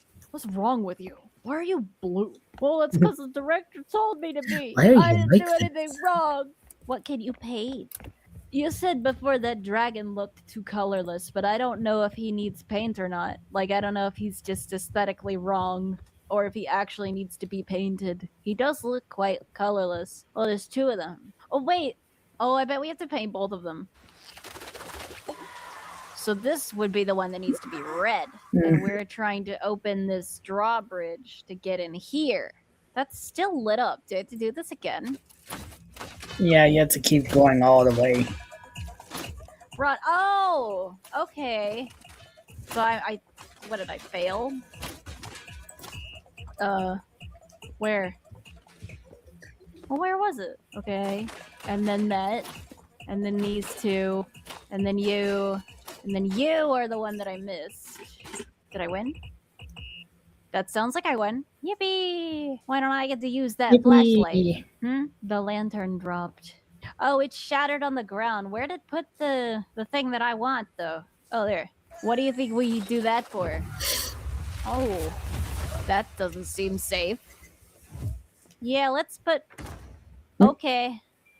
Let's put friggin' fire in the children's dormitory. This sucks. Yeah, totally safe. The dragons aren't totally in made the of same paper or room with anything. everybody else. How does that Bright ass work, though? I lights just all the realized time. that. Like, the dragons are made of cardboard and paper, and yet it's spitting fire at them. Oh, How does that doesn't even seem work? safe. It's like a literal you get fire like no hazard. privacy. The turtle is crying. I would cry too. Well, what am I trying to do? I'm probably trying to get in here. Honestly, it's reminding me a lot of the Great Wolf Lodge. You guys ever been there or heard of it or seen it? I think it's an American going there thing, this summer as but well. I went there Could've when been. I was younger. My mom and and- it's my like mom and Scott are the hotel definitely rooms, taking us especially somewhere like the there. kids' bedrooms, are very similar to this, where it's like made to look like fantasy camp, like Yeah, exactly. This is what I want to do. Wait, Willie's done. sort of thing. That's exactly what I'm referring to, Ash. It makes me think of the Great Wolf Lounge with the Magic Quest. That's Yeah. the exact one I went to. It's like literally this. That being said, I don't know what I'm supposed to be doing here. And I went to Magic. Yeah, that's what I want to do. Like something like a camp or like the Great Wolf Lounge, like something like that for my Mascot horror game. But I still have my wand. I bet that's what inspired this. They've got the dragons too. You know the red dragon that you'd have to defeat and you would go to the lair? The signs are even similar. But there's no way this wasn't inspired by that. I kind of want to think I'm supposed to like get up there somehow and climb over the castle. This looks like where I'm supposed to start and where I can go to next. Where I can whoops. That's a dead end. However, I can do this and then on to 22 and walk through here and then through the gap back onto that one. This would never work. Have you ever tried to jump like off a bed and do anything when I do precision-wise? VR chat later on as well, it is way I'm gonna not double going check to to see if they have any Dark House stuff Almost in missed. that game. If I don't how see popular Mascot this Horror thing in their is dang already up to me. platforming segment in the video on this, I'm gonna be disappointed. I don't know if I'm gonna make a video on this, but I am enjoying it. Sounds like you've had a bad time at the floor is lava. No, because I beat it. So I had a very good time. Can I go in here? Restricted area. Kids don't return. Oh. Okay. I get the Right charger on real the quick. door. But whatever you say, beware of other half. So what? Can they like separate? And the head chases you and the body doesn't? Dog needs belly. No, the other way around. Does. Just letting it load up a little bit. I hope he is my There we friend go. now. Facility upward at Warden Lake, constructed in 1980. Time for another extremely unsubtle tape. Oh my god. Get them to open up and conform. Sensitive teeth are vulnerable. They need special care. Sorry, no, sorry. This is no offense to the actual actors or developers, but it's like it's not entirely convincing with the way that they do this. Oh my god. Like, look really closely. Hold on. Actually, playback speed. Which one was the lowest again? I think this. Yeah.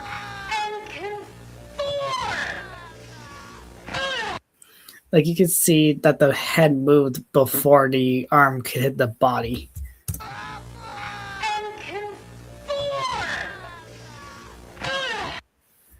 And they didn't even have the hitting effects. Like they didn't have the hitting sound on the dial. Oh my god. Bro. Come on, Binky. It's not that hard. Come on, Binky. You're totally present in this physical space with me. Exactly. Open up and conform. Exactly. I mean, it sounds to me like Binky's also a victim in this. If he just like showed up one day and grew into a monster and then they just put him to work. That's what it sounds like. Because I think they ordered him and now they're whipping him. What do you people even do? What does he even do? That was a cool noise.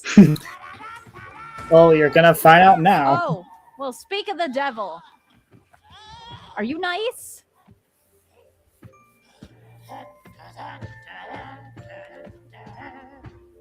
Hey, man, what's up? You want me to do that? Okay, here you go. Not enough? Okay. I think you just This is ground so your face weird. off against that, but whatever, man. Ta-da! Yeah. Ta-da! Go to sleep? Okay. I'll go to sleep then. In this dirty, Oh, abandoned here's the mattress. gross part. The If you gross say part so. is coming up. He seems nice enough, I guess. I feel like I shouldn't be watching this. Oh, they're jump scare.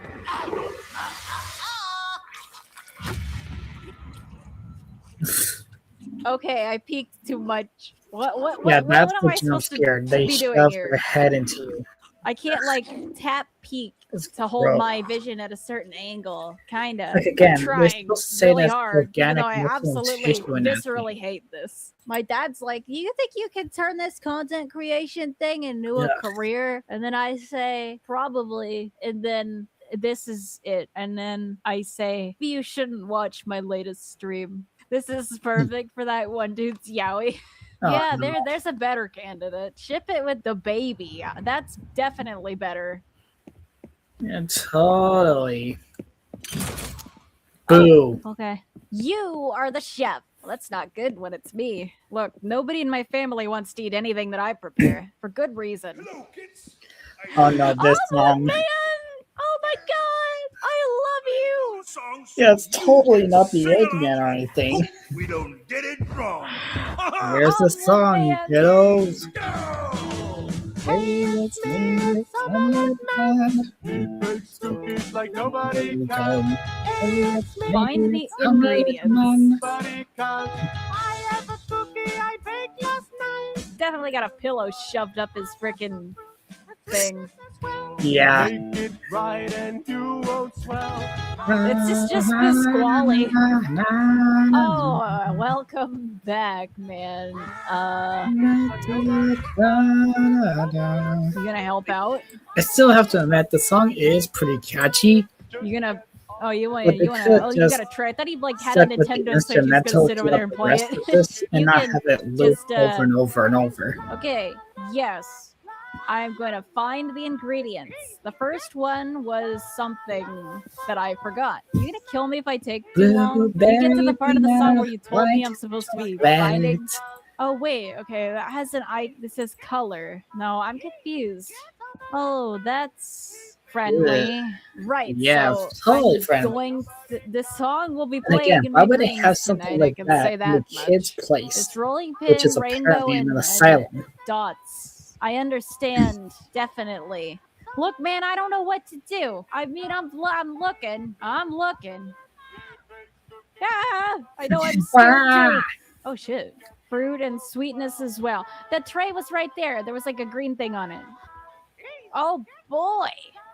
Do you have Everybody's like, favorite are you food, providing me a eyeballs. guide? Oh, he is. Well, aren't you helpful? Color, base, and topping. Do I get to pick what I want? I was like a little worried about getting close to him, but he's actually trying to help me. What a nice guy. That'll work. Yeah, I don't know what totally that is, a but nice let's use guy. it. Yeah, I'm bringing it. That's our Yeah. base. And here we go. Yeah, you're supposed to grab the And tray, I'm apparently. gonna fill this, I suppose. Oh, you wanted me to take it this whole time. Yeah, okay, Yeah. I'll work on it, buddy. Are we gonna watch Omelette Man's sad origin story on Aura Skunks? Maybe. Does he have one? Maybe, Alright, so I our base guess at is this point. Is that oatmeal? I think it's oatmeal. So I mean that wasn't even intentional, but our base is oatmeal. So sorry about that, sweetie. We're about to bake you into something. I don't know what, but something. We're gonna make No, you don't- blue. don't hurt That's the gonna be baby our Robo color. Kitty. And Don't for hurt them. topping, I think you know You're what we a have good to boy. do. Oh no. Oh no, indeed. Oh, no. Yeah, you know what I gotta do. We're about to make some freaking travesties. But first, let's see who's been the employee of the month.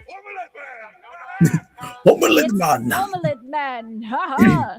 And for our It's topping, literally like a SpongeBob reference here or something. The employee of the month.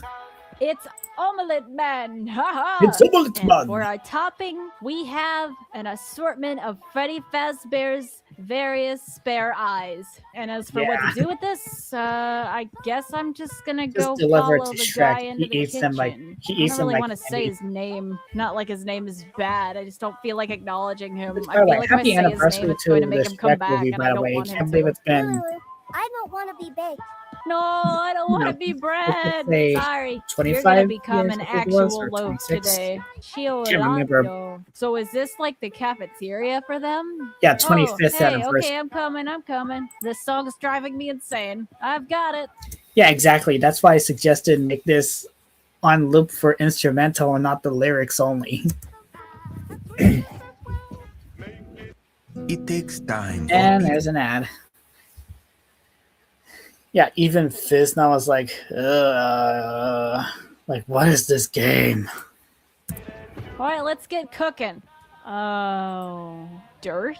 Yes, we're gonna make a meal for Dreadbear, actually. I don't know where he went. Bro, what do you want me to do with this? No, if you Time really for your want to make a favorite food for snack. Dreadbear, Just kidding, you give get to him hear some the candy. song again. It'll be like I don't Five know Nights where at Fredbear's I'm 3, going. Ah, Pinky! which still is a very good game, and I heard that there's going to be an update for it for different characters. So that's going to be very exciting to check out. Place the tray. Gamble! Let's go gambling! Aw, dang it. Well, what was I supposed to do about that? You know gambling's not a guaranteed success. Okay, well, it Don't looks like be he gambling, liked kids. the blueberries. Can I try again? Or okay, like I guess I fucked up the ingredients. Oh.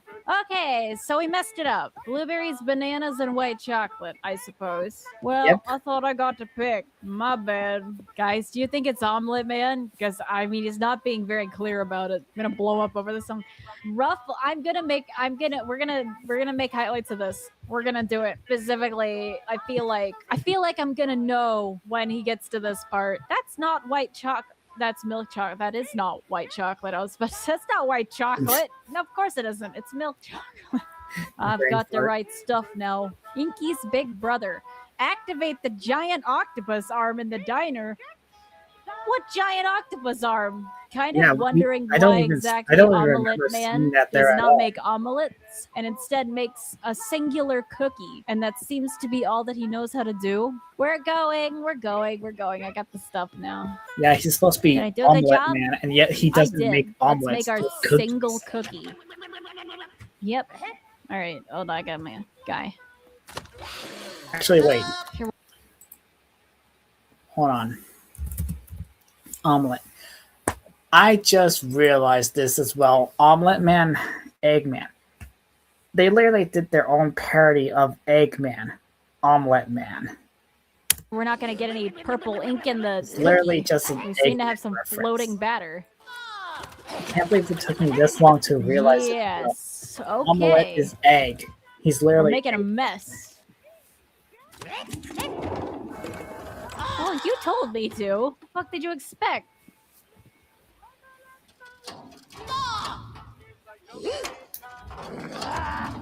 I am attempting. Yeah, then you do it.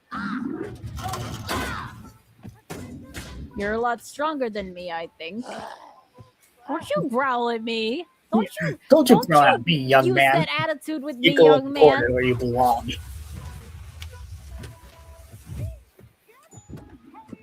You want to go in timeout? And for a literal trip. Bro cooked. Bake the blueberry banana white chocolate cookie. Do you think that would be good? Should we try to make this? I don't feel like I want to try to make this in real life. Unless I'm about to I don't- die from it, I in don't which think case so. maybe yeah, not. I don't think so. Thank you, bro. What did you Because put Benadryl apparently, in this? Oh from my what I god. remember, that thing's apparently laced with something Oh, to make you see all this. Oh my god. Sorry, man. There was something in that cookie. Yep. What'd you put in there, my guy? What the fuck? Yeah, nobody needs to see that. Can you please stop? No, I don't enjoy it. I Run. really don't. Time for a case This sequence. shit is lace. I am sprinting. I promise you. He was already doing that. It's not like that's exclusive to the drug trip. Stop, please. And you're dead. Oh my god. Excuse me.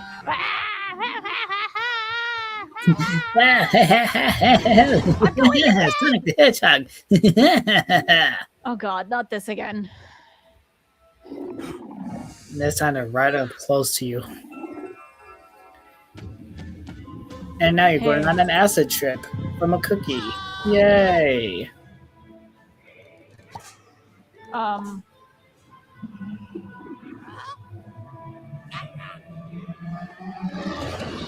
Nope, nope. Oh my god, it looks like one of the masks from fucking Crash Bandicoot. Oh yeah. Who'd go? Uncle. What do we got? What the hell is this game? What would a Crash Bandicoot mascot horror game be like? That'd be Oh my very god, interesting. submit, conform, consume, perform. Ooh, actually, what was Sly Cooper mascot horror game be? That would be very cool to see. You saved me. Because we haven't really seen anything from Sly Cooper at all ever since Thieves in Time. Or, scratch that, ever since the movie trailer for it, which was sadly canceled. They had a very good opportunity for the movie, too. The data. There's too much of it. That's okay. And there's not. Excuse me. But yeah, I really wish that Sly Cooper would be back sometime soon. Because if they're able to get Crash Bandicoot back, they should probably do the same for Sly Cooper. Wait, was it? Oh no, that's someone else. I thought it was. No, Sam. that's the wrong hotkey. So when you're pretty desensitized to horror and nothing really scare you anymore, I guess that's one way to get a reaction out of a content creator. It's not scary. Yeah, I'm not saying this is scary. I'm saying like, okay, you're like, okay, if you want to make a scary mascot horror game, and you're like, well, most of these content creators have been desensitized to this by now, and they just react, they overreact for the sake of content. Or they don't react. Kind of like me, like I can't force a reaction. I'm not gonna go like, holy shit, guys, it's Pinky Drinky! It's Pinky Drinky! Mostly because that hurts my voice, but Just like a Doggo impression. don't look so Pinky pathetic. Drinky! What? What do? Oh. Ow. Oh And my it god, I curb got stomped. foot stomped. Maybe. Yeah, that's another point. I'm They gonna don't do this. have Yeah, I think I circled back. any Maybe I things have to let keep you doing know that. what to do for the Whoops, objectives. I jumped on top of him. Dude, that cookie scene made me hungry. What the hell? Well, it's a let's good thing I see. got myself chocolate. It is. It's Pop-Tarts open. right here Okay. with me. Thank you. Is this like a final chase? It feels climactic. Where's Omelet Man? You should get some recognition too. I'm going down the hole. Oh, well, ain't that a flattering angle? Yeah, totally. Are you like, don't call the achievement down the baby hole. Never call anything that. Thank you Yeah. very much. Yes, I feel like please. this game's We going do to not like need that. leave me with some sort of maybe not trauma, but I don't know. 8 out of 10. Wait, but previously the other one was 8 out of 10. Did I not get to keep that one? God forbid we don't get completionist 100% on this. Gotta redo the game. Gotta restart. Gotta get what YouTubers are behind this. Time It's to horror start over skunks. from Horror scratch, skunks everybody. is Time just to fucking find weird all the anyway. I mean, collectibles. this is even weirder than what they usually do. But hey, I mean, it's different. It's definitely different. They've made an impression. I don't know what kind of impression. Is And that they're my back dog? again. No, that's not the dog. That's not the dog. I'd rather see the It's dog. not the dog No. doing it. Come on, man, we're jumping. I wish that had Now killed you. it's the dog doing it. Yeah, my dog! Get his ass! Come on, let's get out of here. Yeah, but I think we need to go, buddy. No! Just How sucker dare you? punched it. Kill him! Kill him!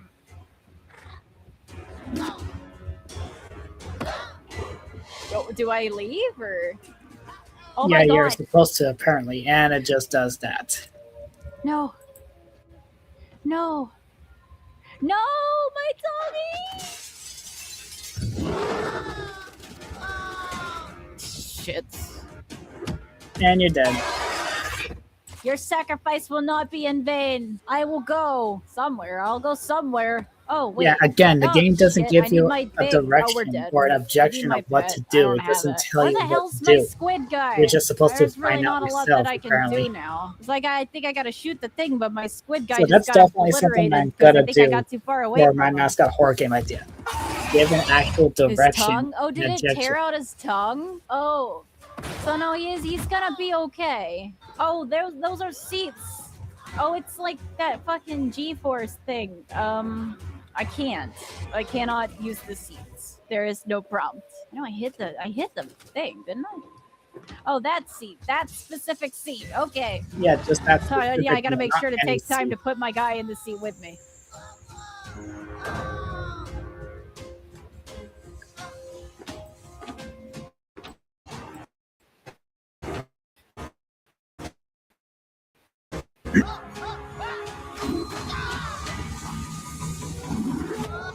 That sucks for you. Yeah. Oh no, indeed. Oh I can't no! move, Oh so no! guess we just get to see what happens here. So You yeah, you deserve every second of this. just rip the cow udder right off that thing. I want to see you suffer. Ugh. And dead. Good riddance. Oh my god. This is the credits? I just get to stare at the bleeding top of this creature's head? Yeah. Like, that does sound good on paper, just like seeing the body right in front of you as the credits go out. Like, that does sound good on paper, but the execution is weird. Are you ready to submit? Yeah, that's the thing I don't... Is that Corey X Kenshin? I could be wrong. No. Dark Pals... Don't tell me to submit with that look in your eye. Corey X Kenshin. Yeah, that was Corey X Kenshin.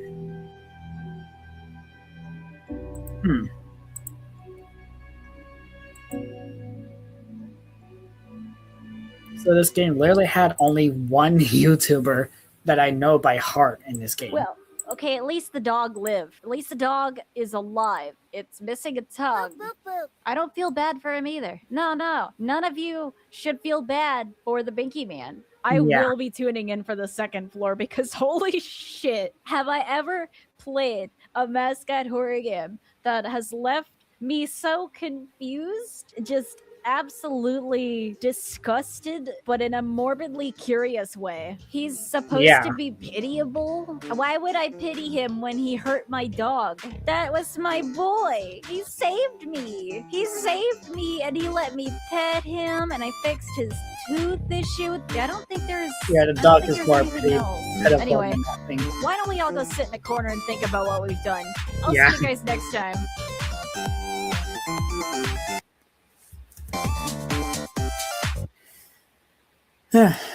But yeah, that was Dark Pals again.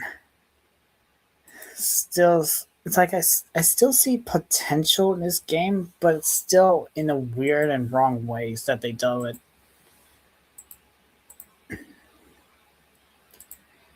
Hold on, how long have I been streaming now? Almost 3 hours. And it's almost 2 a.m. on my end.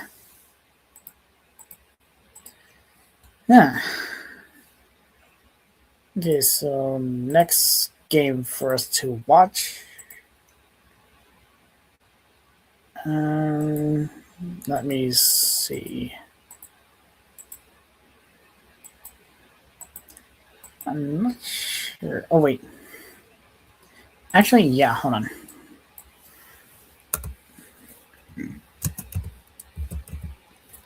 There we go. Finding Frankie. And this time by Tails again. And there's an ad. Yay. Oh, right. If Finding Frankie, if you and talking Finding Frankie. I don't think I've seen that one, actually. Should I do that one or this one? No, I'll save that for another time.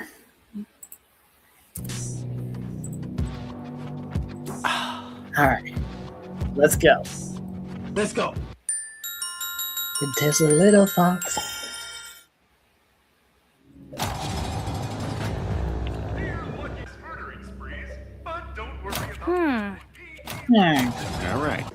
Alright. Yeah, time for an actual good Mascot horror game this time. Oh, he's coming. Frankie is coming. Hide. What the fuck? Too late.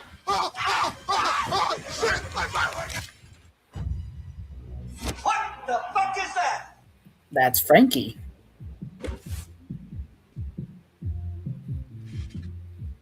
Yeah, when it comes to parkours in certain games, like some of them don't make sense, but some of them, like this, actually does make sense.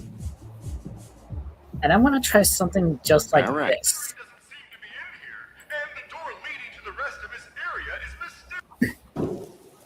You even get the rail grind.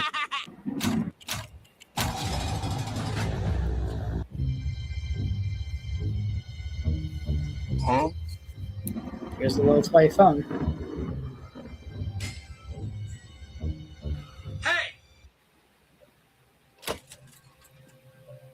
Again? Yes. It's original dialect.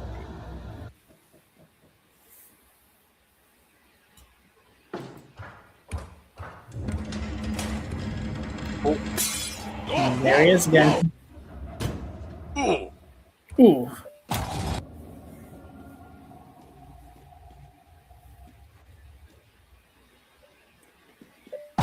Right, now it's time to run.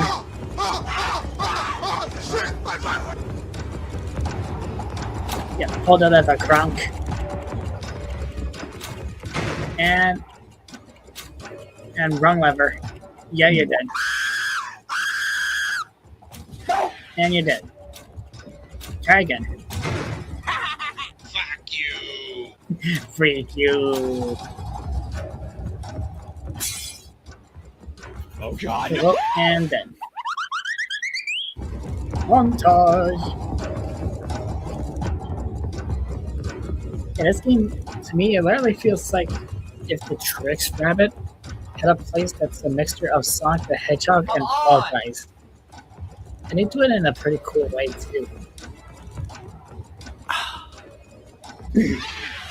And, God fucking damn it!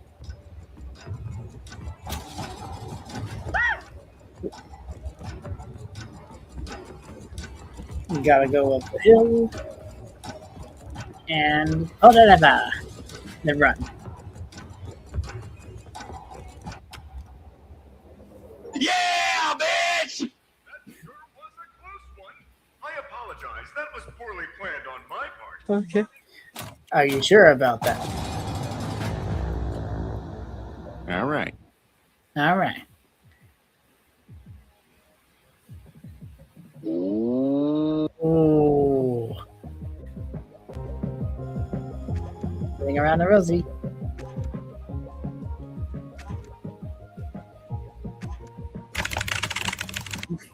Oh, Jesus.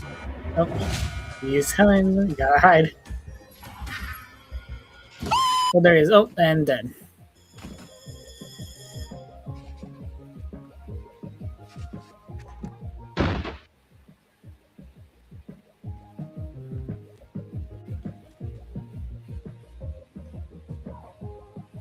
No, no, no, no, no, no.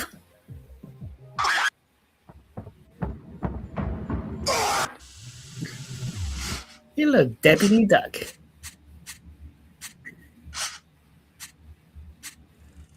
What the fuck are you looking at? Oh my god. Yeah, he was trying to tell you to pick him up. All right. I'm sick of it. The ringing. There's Henry Hotline, the literal phone guy.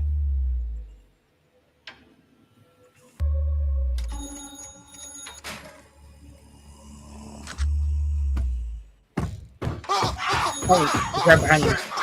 And then. Try again.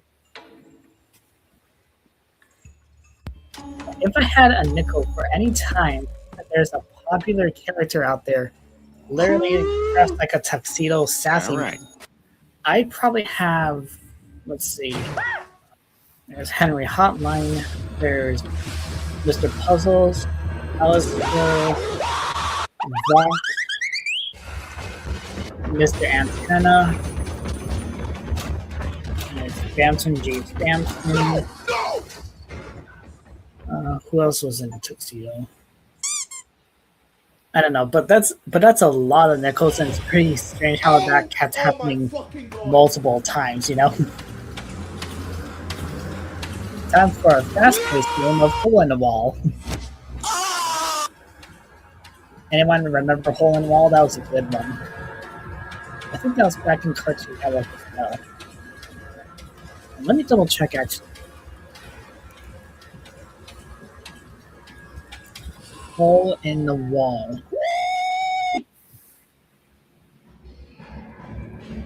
I see you. I see you. Time to rail grind over this bottomless pit.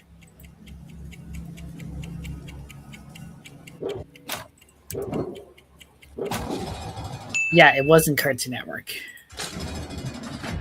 Huh? Oh, there's Frankie himself.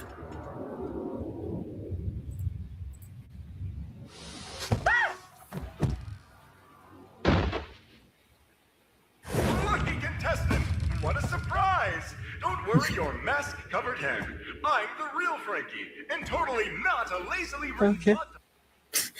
Yeah, honestly, with the way that Frankie sounds right here and the way that he acts, it just gives me straight up vibes that that Darkbox had when he plays Maj in Sonic.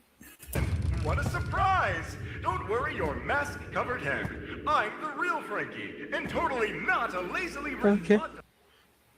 And totally not a lazy written plot device. You're our lucky contestant. No one has ever. You shut the. Hello? Well, you wanted him to shut up, so he shut up now.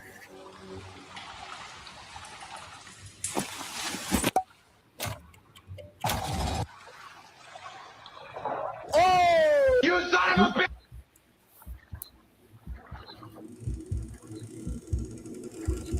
Be very, very quiet. He's hunting for us. Wait, be very, very quiet. Rabbit is hunting us. Yeah, I still don't get what the giant, what that giant one is all about. What is that? Ooh.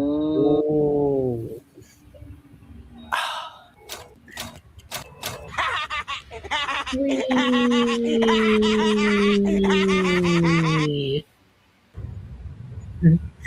Again.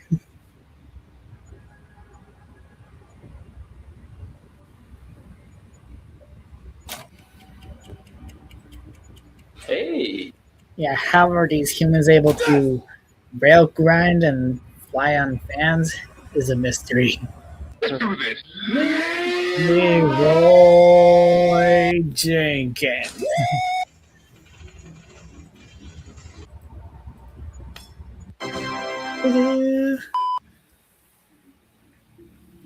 Oh. All right, time to take care of these All right. Rabbids Invasion looking creatures.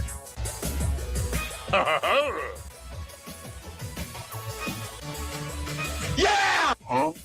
Oh.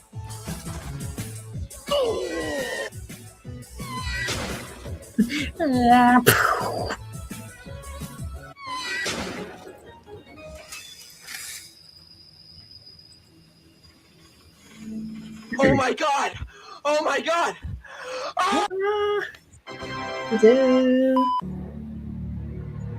There it is. Frankie's Frosted Peak. This is a very cool level.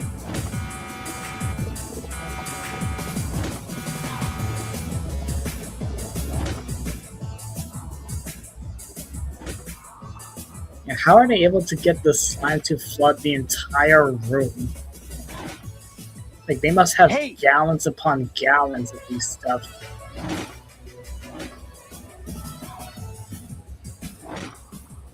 And dead. What? And dead. Again? Yes, again. Just like right here. Dead.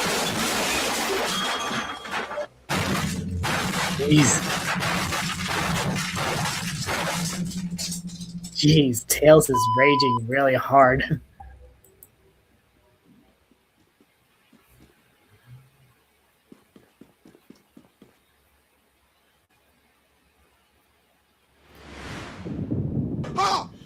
Here, Frankie. Here, let me help you out. Psych.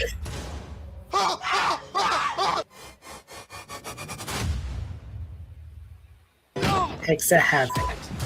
The final battle. Oh my god!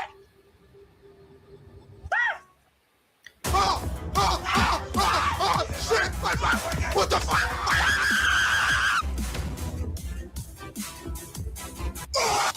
Dead.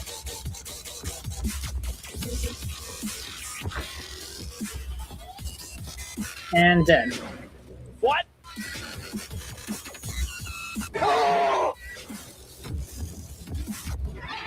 What? Fuck off! That was bullshit. You have 15 seconds left to survive. Never mind. I think he likes this game. 3, 2, 1. Now pull the lever and you win.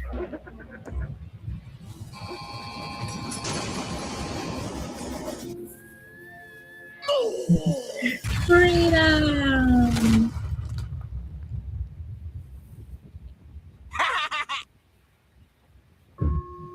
Oh.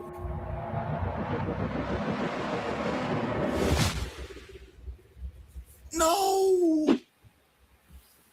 We win! As promised, $5 million in cash. You're the first contestant we've ever had who won. Yeah, and yet at the end, we chose to help fund for the whole thing to continue, I guess. I can't remember. It's been a while. But yeah, that was Finding Frankie. Cross that off the list. Alright, we're doing pretty good so far with some of these games. Let's see, it's almost 3 hours. And might call it off for the night then. Oh wait, right, there's a few more that I forgot to add to the list, right. Hold on. Yeah, I forgot there's one other horror game that I want to try to research on as well. Necomuse Nightmare.